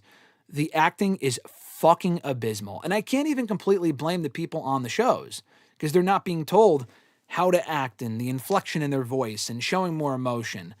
A lot of the dialogue is complete and utter fucking garbage. And I know we've scoffed in the past, like, oh, they hire TV writers to write wrestling. Well, they need to have TV writers in those rooms to help with the acting and the actual dialogue, to help create characters. They might not get the booking part of it, but that's why you have bookers, but you also have television writers that can create compelling dialogue and compelling characters and compelling stories. Even today, the promos in WWE are way better today than they have ever been in a long time because they're giving them more freedom, unlike with Vince, who was micromanaging everything. The acting is still questionable in every company. I mean, that goes with AEW too. With wrestling, it's, got a good promo. It's not always about the promos. It's about other stuff that, goes beyond the promos. The acting is just terrible, dude. It's just, I watch a lot of shows and movies, and then I watch Raw and SmackDown and Dynamite, and I'm like, yo, what the fuck? And you wonder why. Like, they can't really attract any casual viewers. If people don't want to be reminded that it's fake, then don't give us fake acting. Don't give us bad acting. Not all the casual people that you're going to try out with wrestling are going to get immediately lured into the actual in-ring action. Some people want to watch this stuff for good stories and good acting. Because at the end of the day, it is a television show on TV. It's not real. So they can absolutely hire more people like Freddie Prinze Jr., who I know used to work for WWE a few different times, to help with that sort of stuff. Promos have been largely great, honestly, in wrestling for a little while now. The acting still needs a lot of work. Chris Faplander said, is Roman and Seth still interest you in 2026 when there are more intriguing options like Oba? Good question. It does interest me. Oba interests me way more. I've said this before. Oba and Roman, I would prefer over Roman and Seth. They kind of missed the boat with Roman and Seth. It's been long enough. It's like, come on, man. I know Seth got hurt and all these other things have happened. They should have done it at Mania last year, but they had to get Punk involved. It was a fucking mess, okay? They've waited too long to do Roman and Seth. They still want to do it, fine. They can still do it. But Oba is hot. Capitalize on Oba. Maybe we'll get Roman. If we never get Roman and Seth again, I wouldn't complain. I mean, it is what it is. You can also make the argument, well, you can do Roman and Oba later on. Why, dude? We've waited long enough for Roman and Braun Breaker, Roman and Oba Femi, Roman and Fatu, which they just did, thankfully. But Roman won both matches. Yeah, no, I'd rather see Roman and Oba or Roman and Breaker at SummerSlam over Roman and Seth. Sorry. Richie said, AJ Lee has found success in the filmmaking world. She's been in a few things and have helped produce short films and features. That sort of stuff doesn't just get talked about a lot, though. That is true. She has had success with that stuff. When you're a producer or a director, you are right. That doesn't get talked about enough because when people think filmmaking, success in Hollywood, they're thinking, oh, what have you acted in? I mean, I think she's done some acting, but it's more so producing stuff and short films and, writing scripts and whatever. I think that's awesome. It doesn't get talked about enough, like you said. Let me backtrack. A lot of comments here. I appreciate all the activity in the chat, guys. Be sure to, if you haven't already, like the video. I always say it, but like the video, subscribe, support the channel. Helps a lot. So please already do so if you haven't done so already. We have not gotten to the scheduled questions yet, by the way. There's a lot more activity here in the chat than I was anticipating, which is great. It's a good problem to have. Richie also said, not on the level of Cena, Batista, and Rock, because they're actors and not producers or directors. You are correct. Noob said, Billy Corgan in TNA was unbearable. At least he saved NWA. I didn't mind Billy Corgan in TNA. He seemed like he had a better vision for the company than Dixie Carter did. But all the drama with Dixie was it was terrible. Is MLW better than TNA right now? I'm not going to say yes. MLW's had, I guess they had a second fusion this past week. I have not watched it yet. It's been a week. I mean, MLW's only been back a week. I can't say the entire company's better than TNA. MLW had no exposure since like fucking February. Their last show was like 4 months ago. So I can't say that MLW is better than TNA. I did like the 2-hour Fusion episode I watched last week. The premiere of Fusion. Or the return of Fusion. I have not watched whatever the new episode was this past weekend. Not yet, anyway. I will. I'm going to stick with TNA just because I've seen more of it, and I don't think TNA is bad at all. They make a lot of dumb decisions sometimes, but every company does. TNA is certainly questionable, and they need some fucking help, I'll tell you that. Especially from a roster depth standpoint, they need help. But I'll still go TNA over MLW. Richie said, can you see Steve Macklin going to Maple Leaf instead of the previously mentioned Oh, yeah, I kind of forgot about Maple Leaf. Yeah. I know Steve Macklin is probably indebted to Scott D'Amore, who runs Maple Leaf.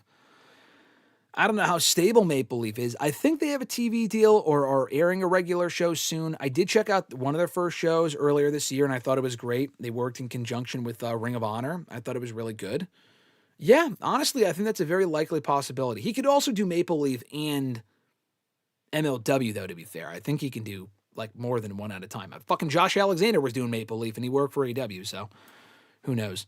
The Forgotten Sons were literally forgotten, Ahmed said. You were correct. The Forgotten Sons were absolutely forgotten. They had one of the most forgettable main roster runs probably of all time.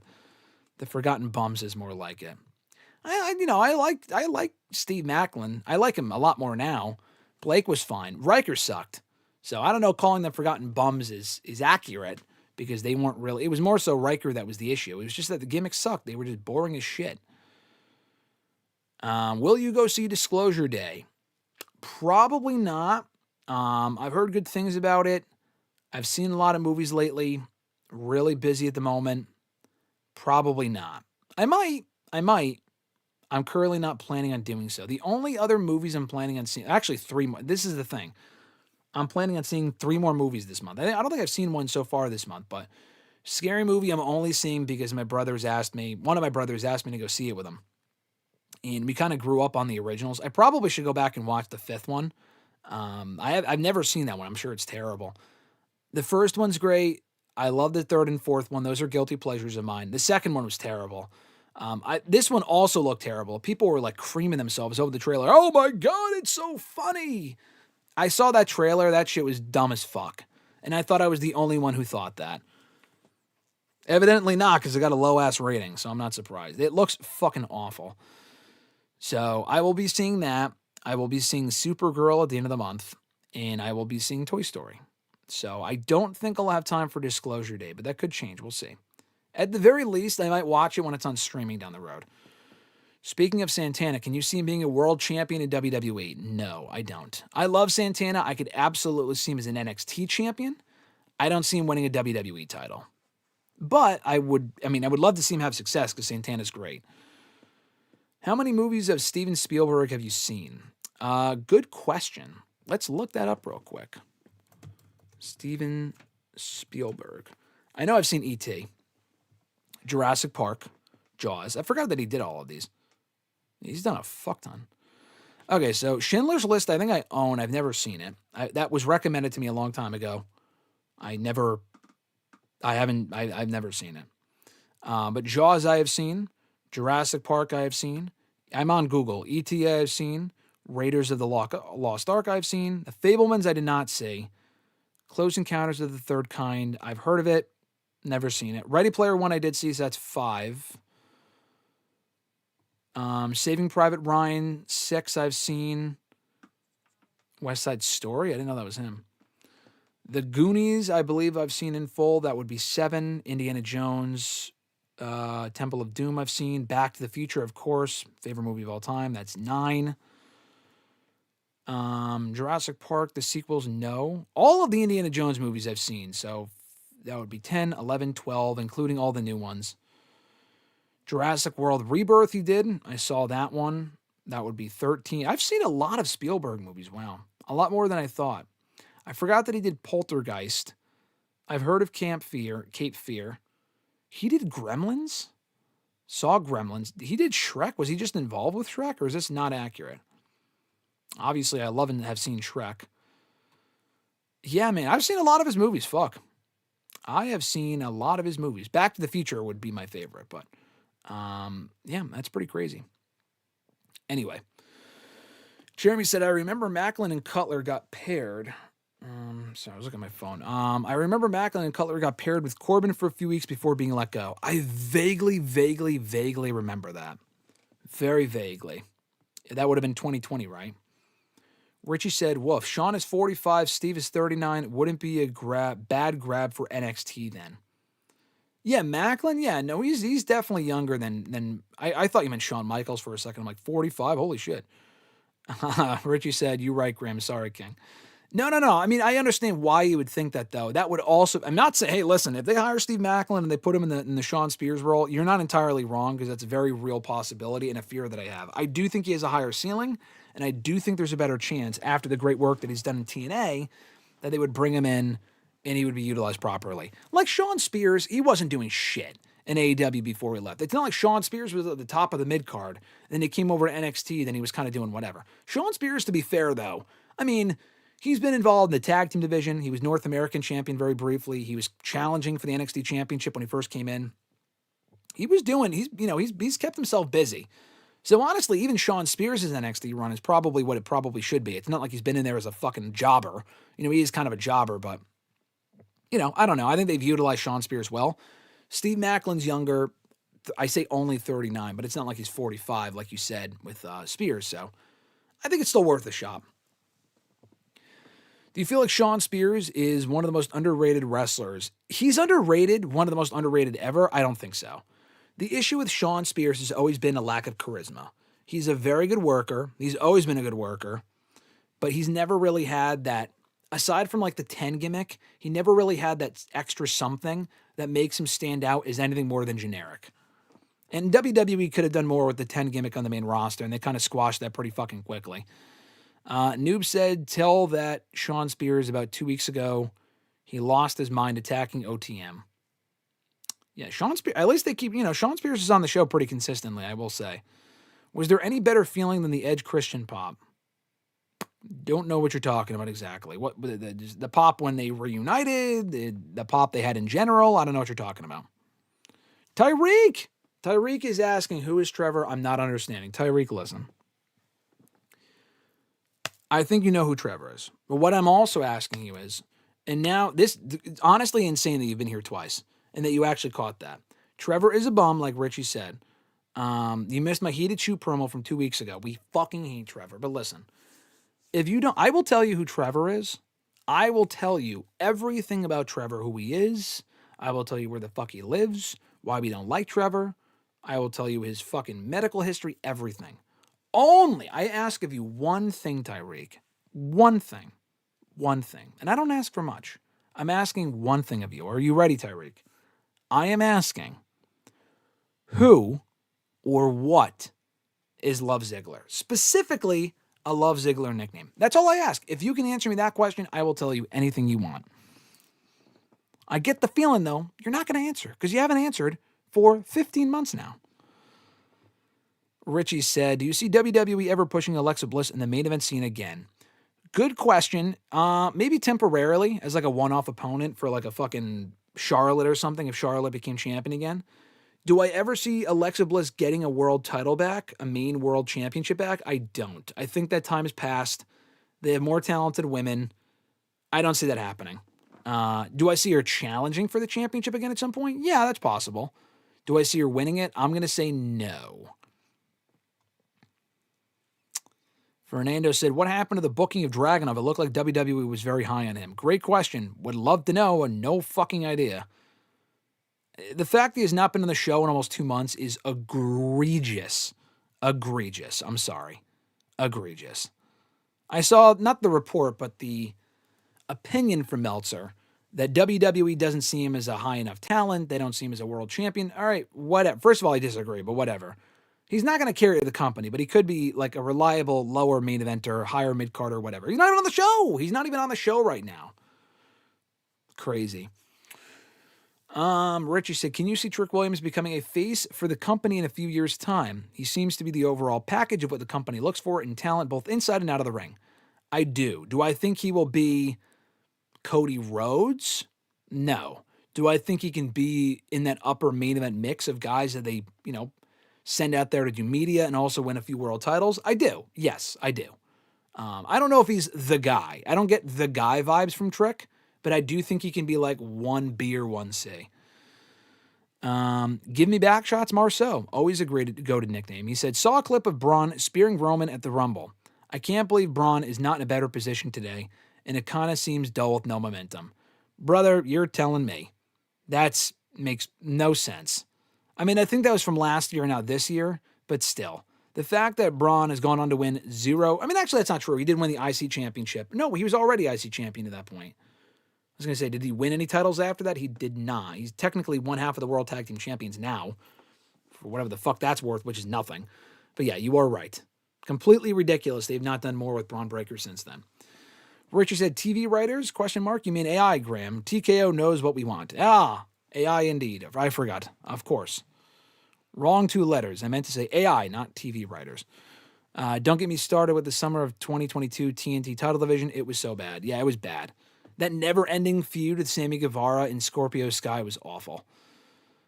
Is there still a lot of hope for Carmelo Hayes being a huge star in WWE? Huge star? I don't know about huge star. I do think there's still hope for Carmelo, for sure. He got over last year. He's doing stuff now with Ricky and Trick. Carmelo's great. Big fan of him, of course. Could he be a world champion? I don't know. He has a better chance at this point, I think, than Dragunov. But yeah, I think there's still hope. Huge star, like what does that mean? Trick has a much higher ceiling. I think Trick will win way more world titles than Carmelo will. But I think Carmelo can still be successful. And like we said, there's nothing wrong with being a perennial upper mid-card guy. Keeping him involved with stuff. Like Miz, I think, has always been great at that. He's always been the perfect upper mid-card guy, or just perfect mid-card guy. Carmelo's better than Miz, but, I think he can be in that role and do perfectly fine. Does Punk return as a heel or a babyface? I say babyface. Wrote a whole article about how he would be brought back or how he should be brought back today on Bleach Report. Cheap plug, check it out. Who can you see retiring first, Orton or Punk? CM Punk. I think he'll be done before Orton. Give me back shots. Marceau again said, what is a match or feud that WWE did way later than they should have? Man. It's a great question. I know there's answers to this. Like they did it at a point where no one gave a shit anymore. We never got Punk in Austin. I mean, that would have been one. If we got it like now, let's say. What is a match that they did way later than they should have? Or feud. There's definitely answers to this. I'm not thinking of them right now. I don't know. I know there's answers. Maybe you guys can chime in the chat. I don't remember. I don't know. That's a great question, though. Marios, what's going on, brother? What would you think of a babyface Gunther? What would that even look like, he's asking. I don't know. I think it's going to happen at some point. I think people will come to respect Gunther so much, like the casual fans, He will be a babyface at some point. It might not be long term. It might be a short term thing. I think one day he'll be a babyface. Maybe no time soon though. Can't be turning the guy babyface after he retired John Cena. That wouldn't quite make a lot of sense. Fernando said if TKO released Triple H, who would you... I mean, also, by the way, if Gunther was a babyface, you wouldn't really have to change a whole lot about him. That's another thing, too. I think you could just keep him how he is and who he is without drastically changing his character to where he's going out there with different gear and shaking hands and kissing babies and stuff like that. Anyway, Fernando said if TKO released Triple H, who would you replace him with if you were them? Jeremy Borash or Scott D'Amore? I mean, of those two options, I mean, neither. But of those two options... probably Borash. Actually, no, Scott D'Amore. Jeremy Borash does not get as much credit as he should for being extremely creative and being behind a lot of the success of TNA and now NXT and all the other shit he's been involved with for years now. But I don't know if Jeremy Borash has ever headed a creative team before. We know D'Amore has. D'Amore did in TNA. So I'm more... If Triple H is the head of creative, who would I make the head of creative, Borash or D'Amore? I would probably go D'Amore. Borash already works there, but D'Amore we know has led a creative team before, largely successfully during the time that he was running creative, from 2018 through 2024 or 5 or whatever it was. Richie said, do not watch Scary Movie 5. That one does not exist. Now I want to watch it just to know how bad it is. Scary Movie was trash. It was a very safe, woke-proof movie. We were promised edgy, pushing the envelope humor. It was all BS. Were we promised that, Fernando? When did they ever say it was going to be pushing the envelope? I saw the trailer, and they were making the most safe, inoffensive jokes I've ever heard. I don't know if people watched the same trailer I did. He also did Jaws. He did Batteries Not Included. I have not seen Batteries Not Included, but I have seen Jaws. What actor do you think is overrated movies and which were underrated? Good question. Overrated actors? I mean, honestly, you know what? She seems nice. I don't really get the whole Emily Blunt hype. I'm not saying people regard her as being the greatest. I look at her and she looks fucking bored. She always looks bored. I mean, she's a good actress, but she seems bored. I liked Jungle Cruise with her and Rock. The Quiet Place movies are decent. They're not I thought they were. People really hyped that shit up as being better than it actually was. It was a good concept, but it's okay, how many more movies can we fucking make with these people? I know she was in Devil Wears Prada. I know that now. I just watched that for the first time recently, and she's great in that, but I'm what happened? She just seems fucking boring now. And she was in something. Oh, she was also in the movie with The Rock from last year, Smashing Machine. Yeah, she was kind of boring to me in that, too. I don't know. I think she's kind of a little overrated. Dakota Johnson, the one that was in Madam Web, her acting in that movie was awful. I mean, the movie itself sucked, but sometimes you just got to blame the actors. She was terrible. She seemed like she was so disinterested. She also just seems like she's a ditz. She acts ditzy, or it's cute to be ditzy. She seems like just a fucking moron. She's probably very smart. She just comes across like she's an idiot. Or an airhead or whatever. I'm sure there's many more. Yeah, I think a lot of directors are overrated too. Honestly, more so than actors. I was having this conversation with my brother the other day that there's just so many directors that think their shit does not stink. They make nothing but amazing movies. And then you watch the shit and it's that was the most basic fucking movie I've ever seen in my life. But it's going to get rave reviews because it was made by, not Steven Spielberg specifically, but Christopher Nolan, Bravo Nolan, acting like every movie he's put out is made of gold. It's not. Same thing with Tarantino and all these other directors. It's not. They make stinkers. Sometimes these movies are not great just because they made them. Some of those titles you mentioned, he may have been a producer on. I think he was a producer on Back to the Future, Johnny, for Spielberg. Let me backtrack here. Where was I? Fernando said he and George Lucas made the Indiana Jones franchise, except for the very last terrible one. I didn't mind the last one. I think I thought 4 was worse. 4 was definitely worse to me. But yeah, he was a part of Indiana Jones. That is correct. Do you think Ty Dillinger should have had a longer shelf life? On the main roster, I do, yes. He quit in 2019 because he was unhappy, but they didn't really do much with him in 2018, so I don't blame him. Fernando said, where would you rank Steven Spielberg among the best directors of movies that I have seen? Honestly, all the movies that I said, he would be up there. He would legit be up there. I look at like Nolan, who has made a lot of great movies, but a lot of his movies are the fucking same, with like the time shit and the time dilation. I think he makes good shit, but like the Odyssey, that's so like pish posh. Like, you know what? Fuck you, man. Where it's like, I'm going to take a story that's 1,000,000 years old and make it cinema in 2026. Like, you know what? Just go fuck yourself. That's just stupid to me. Talking about the Odyssey, that might be a good movie. It's probably going to end up being very good. But a lot of these movies are like, oh my God, cinematic masterpiece. Like, they're not. They're really not. I'm not saying all the movies that I like are cinematic masterpieces, but frown upon it because it's a superhero movie or just because it's a good feel-good movie. That's garbage. Like, go fuck yourself. Richie said, hell yeah. Or, hey, yeah, wait a minute. What the heck, Tyreek? Who is Love Ziggler? Exactly. Tyreek won't answer that question, but these things need to be answered. Daniel said, I knew that's where Graham was headed when he cut that Tyreek promo. Tyreek got some nerve asking who anything or anyone is. Exactly. How dare he ask who Trevor is unless he tells me what Love Ziggler is? Listen, I won't tell anyone. It'll just be between us, Tyreek. I'll tell you my secret if you tell me yours. Richie said, huge star. I think that's like huge erection. I got the reference. Fernando said, who is Love Ziggler is a bigger mystery ever than Bigfoot, Loch Ness Monster, and who really shot JFK.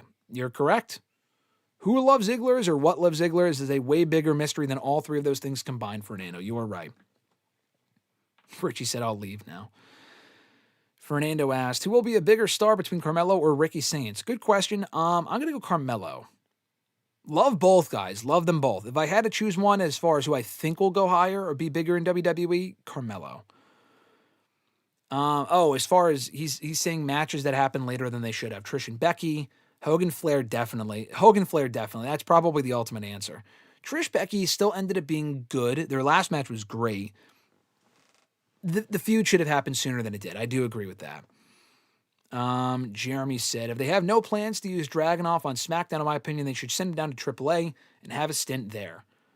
Yeah, I know you mentioned that to me on Twitter. I wouldn't mind it. They really should use him on... I think you mentioned that to me on Twitter. He should still be on fucking SmackDown.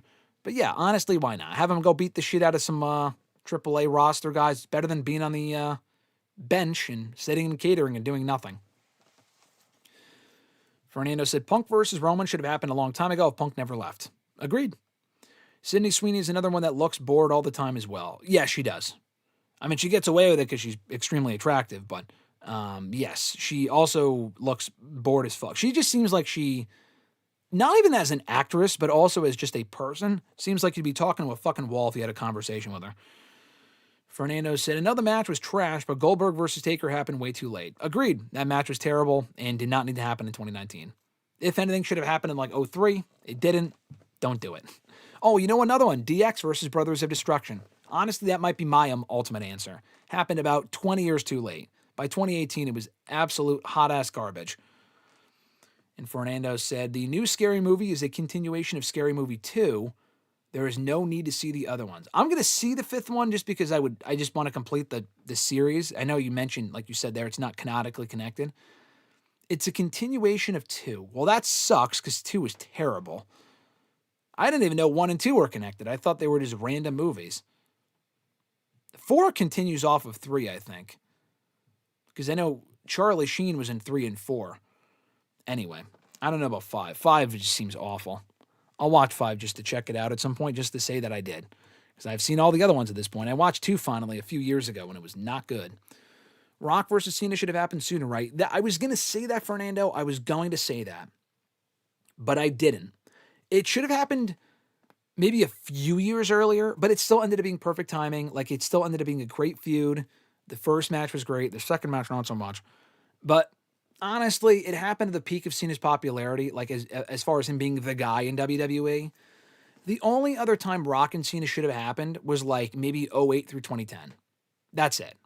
That's the only other time, like not 10 years earlier. Cena wasn't the guy yet. He had to be firmly established as the guy. But other than that, Rock and Cena still ended up working out well. So I was going to say that, but it ended up working out well. Richie said, Jerry Lawler versus Enzo is a match that happened way too late. If you know, you know. Oh, I know, Richie. We were both there, I think, for that match. Whew. That was a match that shouldn't have happened at all. That might be one of the worst matches I've seen in person in the last 10 years, if not ever. That match was fucking garbage. All right, so what we're going to do now is throw it to the scheduled questions from YouTube, Facebook, and Twitter. So if you're still watching, first of all, thank you. Like the video. Always appreciated. Second of all, stick around. If you have any more additional questions or comments on what I'm about to talk about, then I will answer them after we're done with the scheduled questions. With the scheduled questions.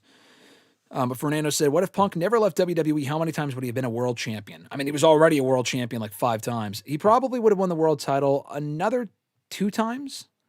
I mean, it's not like after he lost it in 2012 or 2013, he was not in the world title picture for a long, like up until he left, he wasn't in the world title picture again.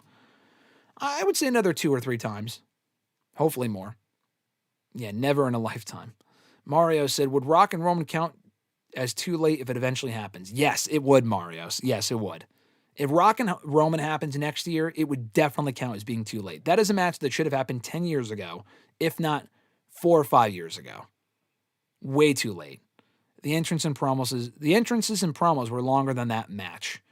Yeah, Mania 30, 29 you're talking about? 28 maybe. The match at 28 I thought was great. 29 was terrible. And, yeah, not good. Anyway, let's go to the scheduled questions real quick. We will be back to the chat in a little bit. Bam. There we go. There's the questions. All right. Starting with Jordan B. from YouTube said, what are some of your favorite 205 Live matches? For me, it's Jack Gallagher versus Arya Daivari. I forfeit match on January 17th, 2017. I came prepared with receipts here. Buddy Murphy versus Mustafa Ali, no DQ match, July 3rd, 2018. Drew Gulak versus Oney Lorcan, August 13th, 2019. Cedric Alexander versus Roderick Strong, March 13th, 2018. Chad Gable versus Jack Gallagher, July 16th, 2019. Hideo Itami versus Mustafa Ali, Falls Count Anywhere, October 24th, 2018.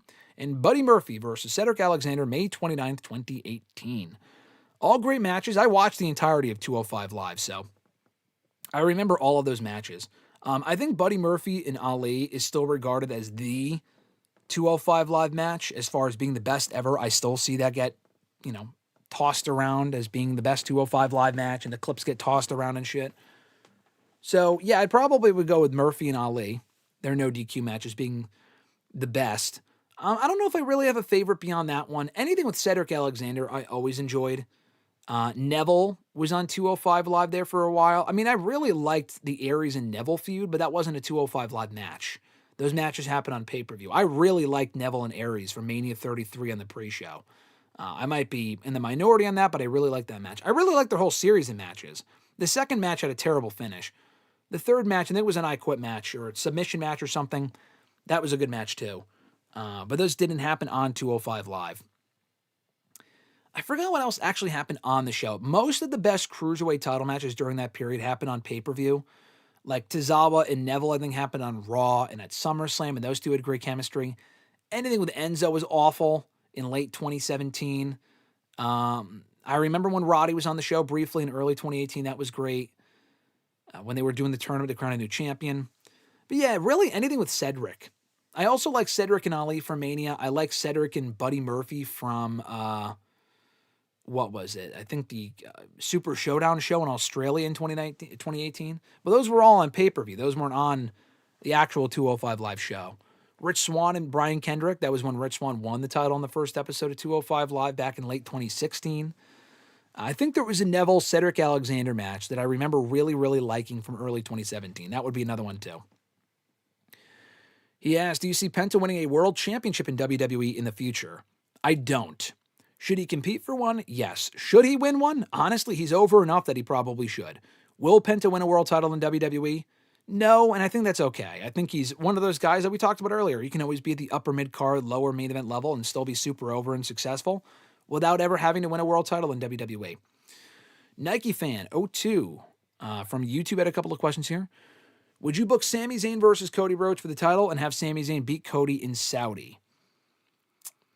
And what, Night of Champions? Like you're talking about in Saudi and Night of Champions or Saudi Mania next year? I would do that. I would like to see a Sami Cody feud. I would love to see Sammy win the belt from Cody. I don't think that's going to happen, but I would like to see it. I would definitely like to see that. Would I book that? Yes. But then that also begs the question, what do you do with Gunther? They put him in the title picture. I think he should win the belt. I think Gunther should win the belt from Cody. I don't think he will. But if you have Gunther lose to Cody, I don't know what you do with him. I guess he could work with Randy. I mean, we've already seen Gunther and Randy, and also Randy's a heel. Him and Balor, I guess, could be a non-title feud. I think that works better with the belt. Fatu got moved to Raw. Punk's still on Raw, seemingly, when he comes back. Trick Williams is in the United States title level right now. Carmelo and Gunther, maybe. I don't know. I'd have to look at the roster, really, to see who's there and who he would have to work with. But I would put the belt on Gunther, but if you were to put the belt on Sammy and have him take the belt from Sammy, or Cody, rather, in Saudi, I would have no issue with that at all, even if Cody got the belt back at some point down the road. Nike fans, second question. If you had to book a Kevin Owens versus CM Punk feud for the WWE title going to a future WrestleMania, how would you write that story? I would leave it all up to them. I wouldn't write anything. I would just leave it all up to them. Honestly, I think you could play off of their history in Ring of Honor. They don't have to mention Ring of Honor specifically, but they can mention, dating back to the indie scene 20 years ago, how much they fucking hated each other. And I still don't really get the vibe that they overly love each other's presence. They kind of poke and prod and stuff, but they're not the best of friends. I think that's great. I think you lean into it, make it as real as possible, like what we kind of got from Punk and Roman going into WrestleMania. Tell a similar story to that. I think that worked really well because they incorporated authenticity into it and legitimacy. You can do that here as well with Owens and Punk, who I think genuinely do not like each other. There's a lot of story you can tell there, and just have them cut promos every week going in on each other. A lot like with Punk and Roman, which more often than not was pretty good going into WrestleMania. Random question, but he asked, what are your top 5 favorite brand of cookies? He said he's talking Oreos, Chips Ahoy, Keebler Fudge, etc., etc. Oreos to me are number 1. Oreos are my favorite. I do like Chips Ahoy as well. I haven't had Chips Ahoy in forever, but I do like Chips Ahoy. Girl Scout cookies, and that's another, I think that would count. The Thin Mints are amazing. Those are my favorite cookies probably ever. I still have a box from when I bought them a couple of months ago. I've been saving it. So Thin Mint, Girl Scout cookies, Oreos are number 1. Chips Ahoy, Costco cookies. I got the double chunk chocolate cookie about a year or so ago, about a year and a half ago for the first time and only time, and it was amazing. The chocolate chip cookies they sell at Disney World at Jack Jack's. It's the Incredibles babies fucking cookie thing. I saw that. I got that before at Hollywood Studios. Amazing. Some of the best chocolate chip cookies I've ever had. So we'll go with those 5. I know you're talking more like company stuff, but those are some of the best chocolate chip cookies I've ever had personally, and I would like to shout out. No L from Facebook. Do you see Brock Lesnar costing Oba next week on Raw? Next week on Raw, no. Night of Champions, more likely, yes. I think in the finals we could get Oba and Balor. I guess it could be Balor and Dom in the finals. I really don't want to see that necessarily, but you could do that. I think Balor at this point should win the whole thing. Or Knight or Keys, but it kind of depends what happens on Friday. Anyway, though, yeah, I think Brock will cost Oba. I don't see Oba winning the whole thing. I just don't. And if Oba's going to lose, he should not be losing clean. So I do think Brock will cost Oba either next week on Raw or the pay-per-view. His next question, do you see WWE fumbling Chad Gable with how red hot he is right now, like they always do with the new top star right in front of them? I said this last week. I do. I said this on WrestleRant Radio. I genuinely do think they will fumble Chad Gable's momentum because they've done this before. There has been, and you can't blame me, they have fumbled Chad Gable time and time and time and time again, dating back a decade. There has been no reason to believe under Vince or even Triple H they have any long-term plans for Gable. I would love if he wins that IC championship from Penta or even ascends higher than that. I think he is so great. He's one of the best wrestlers in that company where people would get behind him. They would buy into it. He's really over right now. Use that to your fucking advantage. Use it to your advantage. And I think they are right now. The storytelling with him in the last couple of days has been great. Can it be sustained? Yes. Will it be sustained? I'm skeptical. I'm going to say yes, they will fumble him. I'm going to say no, they will not sustain it. I think they will find a way to wait until next year to capitalize on this and we'll wait a year to tell the story. Fuck no, man. Tell it right now. People don't want to always wait 10 years. Do it now. He doesn't have to win the title tomorrow, But if he's not involved in something significant at SummerSlam and doesn't walk out a winner of that show, this company, they should be held accountable for their crimes. Let's put it that way. Let me just switch this up real quick. Let me just move my camera so you guys can see the bottom half of the questions. Hold on. Bam. All right, cool. Jeremy, 8911 from Twitter. Is it safe to possibly say that the El Grande Americano character has made stars out of both Gable and Kaiser? I mean, I don't know about making stars out of them because they were already over at various points before that character. It definitely revitalized their respective careers. I wouldn't say made stars out of them, but it definitely resurrected their careers and made them more relevant because of what they did with it in Mexico specifically. Now, what they do to capitalize on that really all depends. Are they stars now, it feels like? Yeah. Will they be in a month or 3? I don't know. I'm skeptical, like I said, considering the company and their creative direction in the last year or two. They could have been stars even without the character, but they made the most of a gimmick that kind of sucked here in the States and turned it into something really great over in Mexico. And now they're way more over because of it. And hopefully they can sustain it, like I said. Jeremy also asked, thoughts on Chad Gable getting the American Alpha theme back? Do you think we get any segments in the coming weeks with Gable and the Creed brothers letting us know if American Made is still a thing? Love that he got the music back. I was not expecting that at all. I legit was like, what the fuck? When I heard that during Raw yesterday. I was just listening to his song like the day before. He hasn't used that American Alpha CFO Money song in like maybe since 2020. I think he was using it as Shorty G. He may have had a different song. I'd have to go back and look. I know when he and Otis joined forces, they got their own music. They got their own theme music. So it's been at least 6 years since he last used that song. But he did have that song to himself even after he split up from Jason Jordan in 2017. So he had it for a few years on his own. And I always liked that song, especially in NXT. The song is great. I'm glad he got it back. It screams babyface. And I'm glad he's using it again. Do I think we get any segments in the coming weeks with Gable and the Creed brothers letting us know if American Made is still a thing? I do. I do think they'll go back to it. I think he'll apologize to... I think he will apologize to American Alpha or whatever. And then American Made will, I think they will step up and be like, hey, what the fuck? I thought we were teaming. We were going to help you. And then all this other shit, blah, blah, blah, blah. Yes, I do think we will get a resolution to that. And he'll probably briefly feud with those guys before moving on. And I hope they do because it wouldn't really make much sense if he was aligned with them even under the masks a couple of weeks ago. And then all of a sudden it's just not a thing and they're not going to explain it. At Ewagoon91, continuing about El Grande Americano. A lot of Americano questions today. Do you think by this point Ludwig Kaiser is no more? No, not necessarily. I do think we will get Ludwig Kaiser again in the future, whether it be reuniting with Gunther or to finish that story. They never really properly resolved that whole partnership, whatever the fuck with them. It looked like they were going to feud a few years ago, and they never really fully fleshed that out. But no, I do think Kaiser will be back at some point, just no time soon. It would be kind of stupid if Kaiser came back after, winning a mask versus mask match where he did not have to unmask, but yet he was on Raw as Kaiser anyway, when we all know it's Kaiser under the mask. Considering that AEW Redemption will occur in Montreal, Quebec, Canada, do you see Kenny Omega winning his second AEW World title, or do you think Ospreay MJF is still the plan for All In? No, I think Omega is going to win the championship on that show. I've said that. I know that sounds crazy that MJF would lose it again within a month or two, but I think Omega gets another shot in his home country, this time at Redemption. He gets his redemption, and he wins the championship.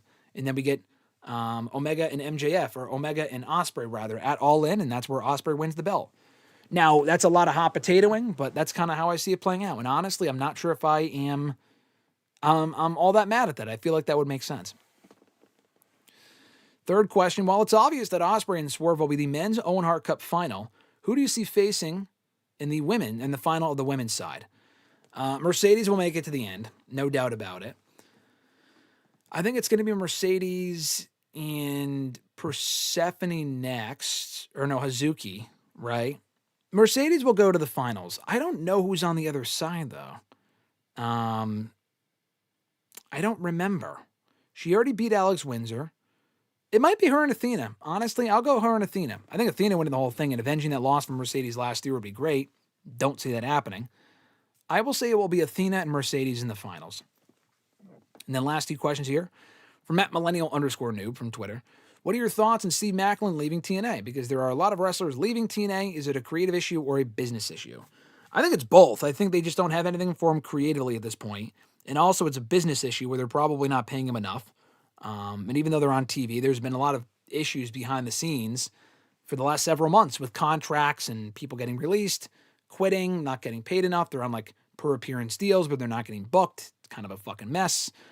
They should be better than that at this point. Not a whole lot of loyalty to the current regime compared to Scott D'Amore previously. But anyway, I was surprised to see him leave. He literally just lost a Feast or Fired match where he got fired at the beginning of the year. And then they brought him back in storyline only to fire him. I guess he's actually gone now for real. So that doesn't make a whole lot of sense. But yeah, hopefully he lands on his feet somewhere and he gets utilized to his full potential in another company, whether it be NXT. AEW, I feel like he'd get lost in the shuffle. He doesn't really fit that style anyway. Or MLW, like I said, or Maple Leaf Pro, like Richie brought up earlier. Any of those options would be great. So sucks to see him leave. He did all that he can kind of do over there, which was nice. But honestly, this is more of the bigger takeaway for me is what the fuck is going on at TNA right now? That they're losing so much talent, not bringing in enough people to replenish that pot. They've lost a lot of roster depth. And I think it's just because they can't afford to pay these people more than what they are. And they can't afford to bring more people in. Noob's second question. Last week's episode of TNA started to become a problem, and fans are wondering if TNA is creatively bankrupt. I don't know if that's a question. It's more of a statement, it sounds like. But did I watch TNA last week? I did. I caught up on it. Haven't reviewed it yet. But yeah, I think the actual shows are fine. A lot of stuff just feels thrown together. The women's division's a mess. It's felt that way for a while. It's been very chaotic for a while, and not in a good way. A lot of people just don't really have direction. It doesn't really feel like they're properly planning stuff out or doing so accordingly, where stuff is kind of rushed or is taking too long. Losing talent does not help, and it's been a lot of the same faces in the same spots for a while now. But yeah, the actual shows from week to week I think are solid and enjoyable. I like the weekly shows. The problem is that their creative team doesn't seem to be the strongest right now. Tommy Dreamer, Delirious, whatever. They need some fresh blood behind the scenes, it seems like. Because whatever they've been doing for the last 6 to 8 months has not been, even dating back to last year, this time a year ago, has not been overly exciting. Kind of feels like TNA hit their peak a while ago. It's great they're on AMC getting more exposure, but a lot of the storylines and lack thereof, and lack of direction for certain people, has not been overly enticing. So hopefully they can work on that and improve, because they do like the company overall and I want to support them. And I want to be at Slammiversary in a couple of weeks too. They're going to be in Boston. I've never been to a Slammiversary before, and I might be there for that one. So time will tell. But yeah, TNA is kind of a mess right now, more so specifically behind the scenes than they are in front of the scenes, which I think is mostly a good product, like I said. All right. We'll bring back the chat here, and we will get out of here momentarily. Let's see. All right, chat is back up. Yeah, no, Richie was talking about Enzo versus Lawler, the letter N, and yeah, that whole thing was crazy.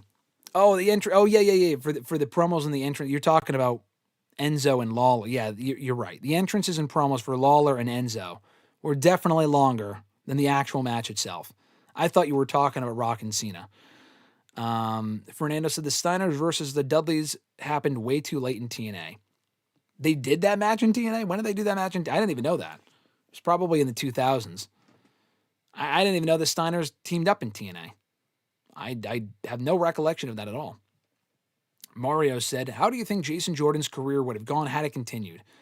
I think he would have been fine at the mid-card level. Like I said earlier, I feel like he was just starting to find his footing as a mid-card heel. As a babyface, no one gave a shit. People booed him. He was not great. I think as a mid-card heel, he would have been fine. And he probably would have won the IC Championship at some point. They probably would have reunited American Alpha at some point. I don't really think he would have gone much higher than that. I don't think he was ever going to win a world title or anything. He might have just ended up released. You know, he was one of those guys they really wanted to aggressively push, and he was a bit more boring than they were expecting. And then he got fired.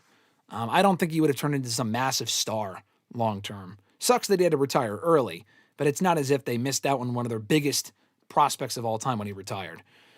What's going on, brother? Thank you for the questions. He said, do you buy into Priest getting mad at the Creeds during their tag team match in 2023 as to why their main roster careers have stalled? I do. Yes, I absolutely do. I definitely, because after that, if you noticed, the Creed brothers, they were getting a pretty good push in late 2023. After that whole thing with the Judgment Day, they were never pushed again. They were put with Gable for a little while in 2024, but even that never really helped their careers. So yes, I absolutely buy into that. Why do you think they go away from some CFO themes, then keep or bring some others back? I don't know. I don't know what the process is there. They move away from some CFO songs, but they'll bring back a few if they feel it's convenient, or keep them, like you said, with Sammy and with Owens. But other people, we can't do it. I don't know. It's very selective. I've never understood the process there. They've never explained that as to why certain people can have those songs and not other people. I guess their idea is, well, we don't want everyone on CFO songs. We'll make some exceptions here and there, but not everyone. It's very strange. Thoughts on Ricky saying, don't talk to me about having an edge? Yeah, I got the reference. I think they were definitely referencing the whole Edge, Adam Copeland thing from a few years ago in Collision. That was kind of like the death knell for Ricky Saints in AEW, actually. I do remember that. I did get the reference when he said that during the commercial break on Raw this week. I thought that was funny. Richie said, Pat McAfee and ESPN are discussing a contract extension that would pay the broadcaster and WWE commentator more than $60 million per year, according to Andrew Marchand of The Athletic. That's crazy. Yeah, Pat McAfee's a hot commodity, man. He gets a lot of viewership, so as long as he gets a lot of viewership, he's going to keep getting a lot of money. I like Pat McAfee. I genuinely do. I don't watch his shows. I'm not a big sports guy as much as Grant Matthews is, but good for him. I mean, if he can make that bag, hey, good for him. Abu Sika, what's going on, brother? We have missed you here on these streams. He is chatting in to say, where do you rank, you mean, your overall intrigue in the current product compared to other years or eras? It's a good question.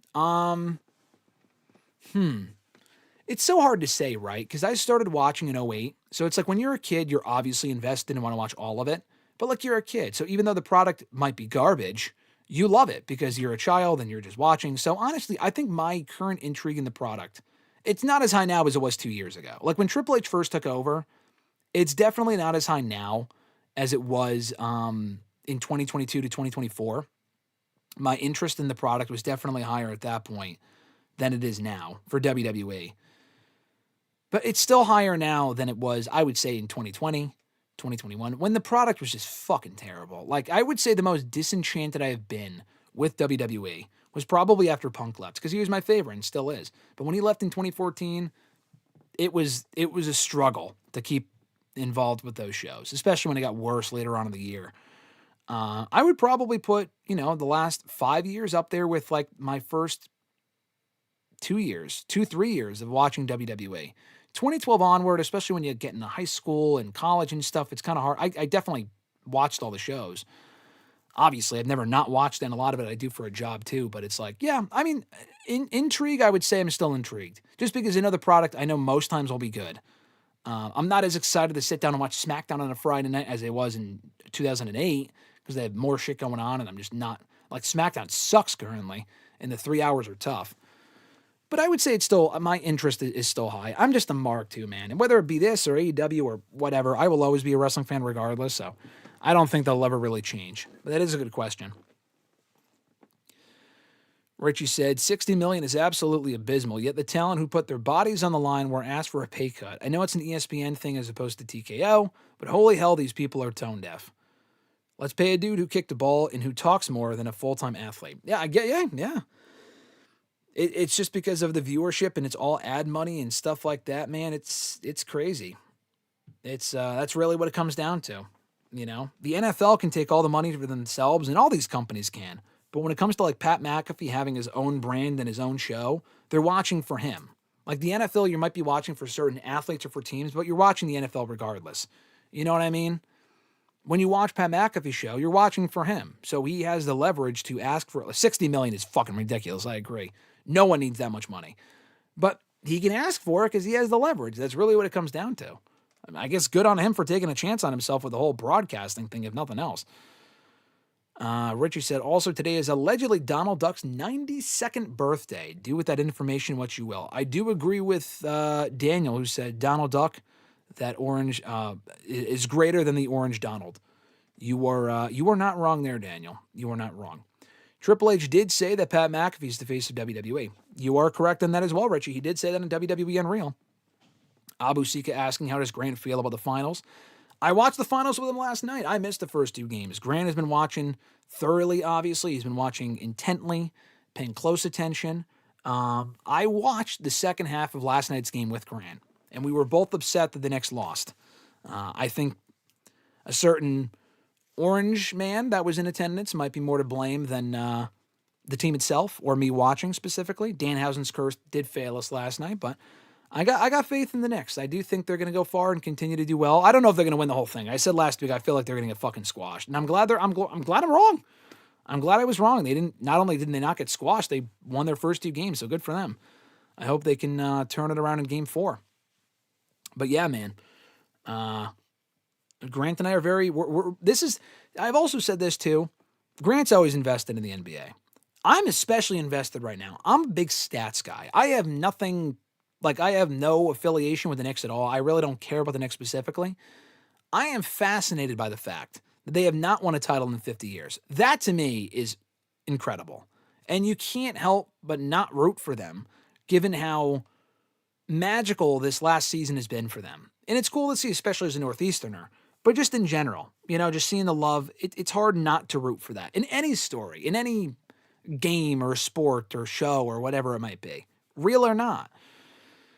That being said, having just watched The Last Dance again a few months ago, I'm invested. I wish I was there for those Bulls games when they were winning championship after championship in the 90s. Like, the way they recapped it was incredible. And I'm not saying this is the same thing. It's not.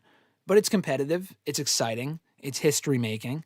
I think I heard one of the commentators say last night that if the Spurs do win the whole thing, they will make history as well, because they dropped the first 2 games in their hometown and on their home turf, only to then go on and win the whole thing. So history will be made regardless. I think that's pretty cool. And I'm here for the history. And I'm here for the competitiveness. These games are not shutouts. They've been very, very close, very back and forth. So me and Grant have that in common. We like good stories. Richie said, is that Kevin Owens blanket? Is that a Kevin Owens blanket? And when are we finally getting that IC title auto video? It is Kevin Owens on a blanket. It's a blanket that I got, I think, for Christmas many years ago. It's got several faces on it. Fun fact, if you guys remember, if you go back far enough, I used to have it on the opposite side where it was AJ Styles. And I like to have AJ Styles on the blanket because he's my favorite that's on the blanket. AJ Styles has a square on it. So I had AJ Styles.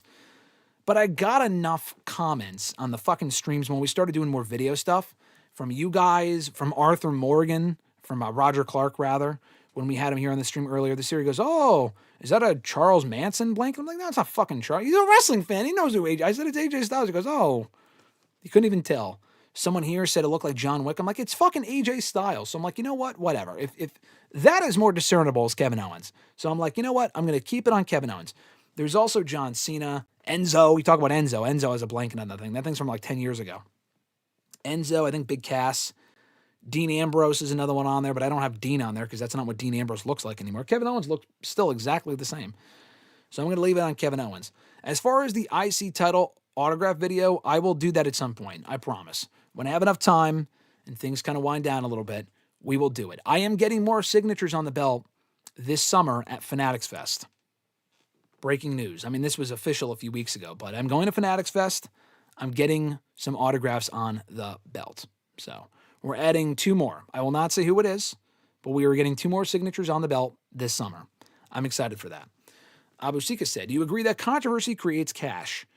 It can. It can also create a lot of issues too. So I know that's the old Eric Bischoff quote, and it can create cash. It can also create a lot of long. I mean, that sounds like more like a short-term gain for a long-term loss.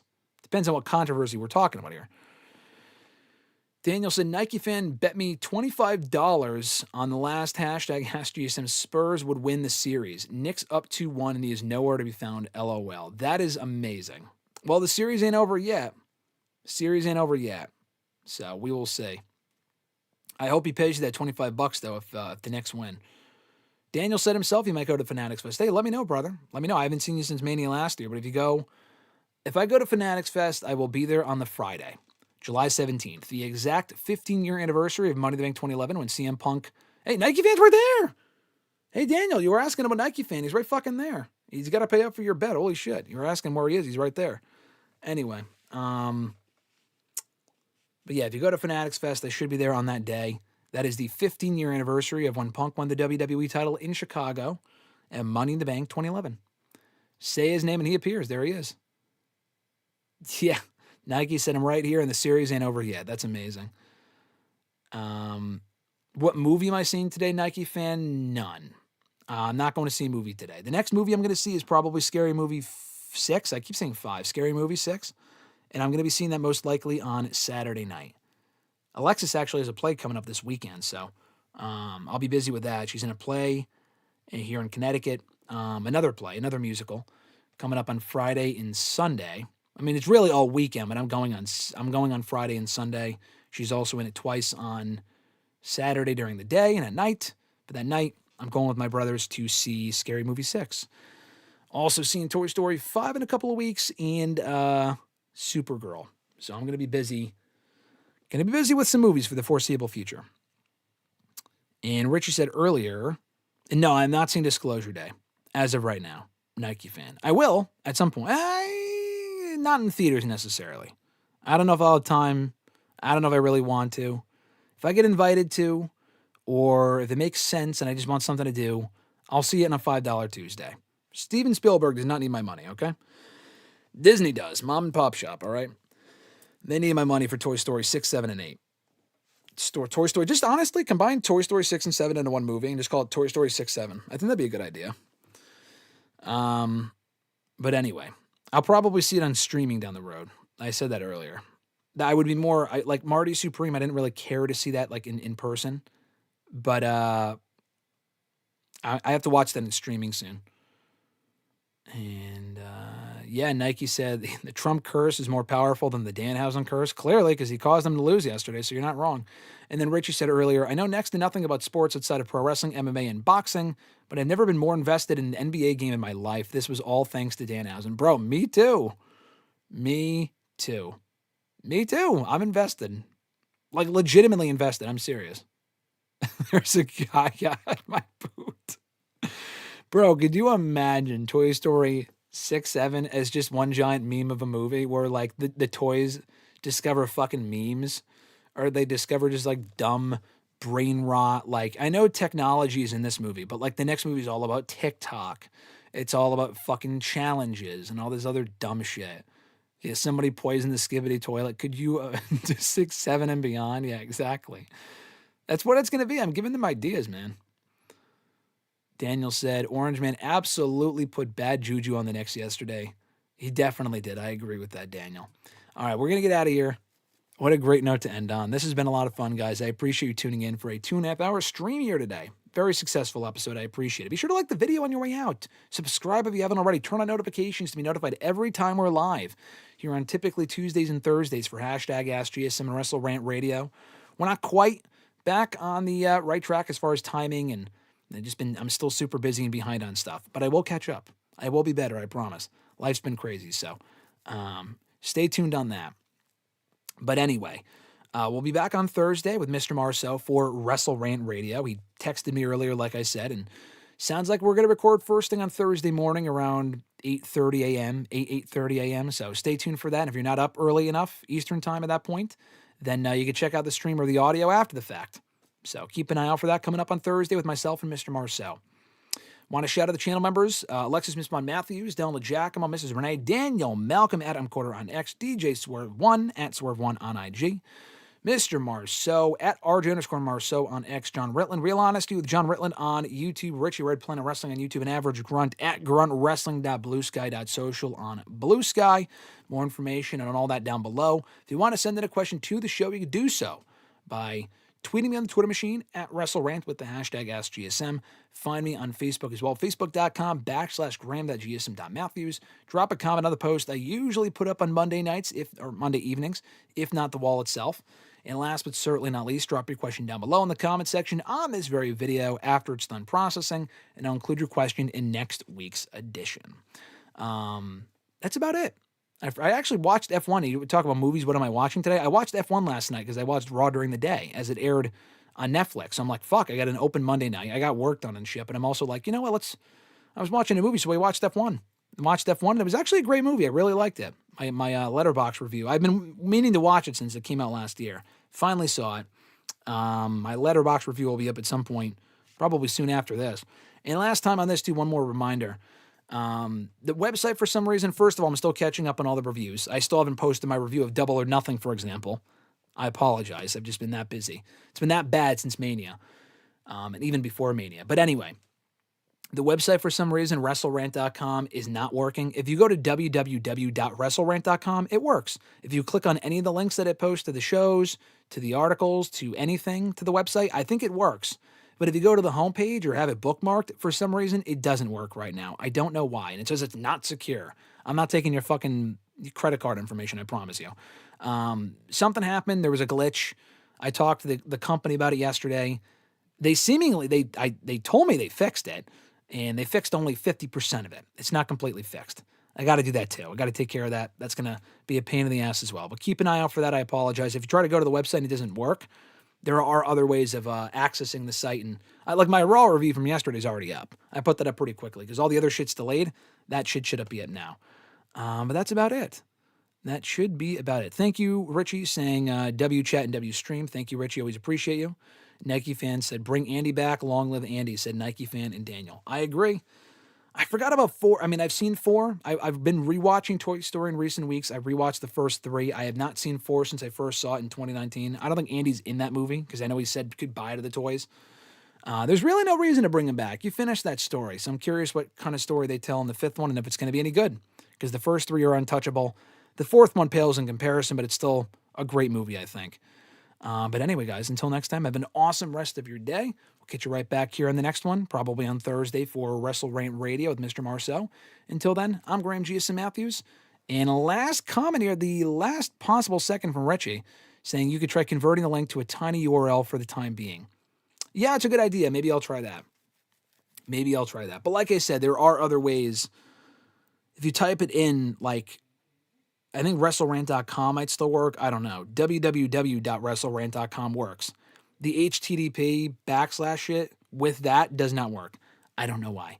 It's very strange. So yeah, a tiny URL might work for now, but I'm hoping that won't even be a problem tomorrow because after I talk to the company, as soon as we're done here, I'm hoping they'll fix it. They said yesterday, 24 hours for it to fully go into effect.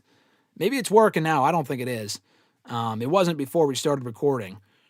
And they did fix part of it. Like, it does work with one link, but the other links don't, like, the other way doesn't work. When you go to click on it as you normally would, or go to type it in as you normally would without the www. Whatever preceding it, it doesn't work. I got to fix that. So, on to the next thing, guys. Have an awesome rest of your day / week. We'll catch you right back here on Thursday for WrestleRant Radio. Till then, guys, I'm GSM Matthews, and I will catch your ass down the road.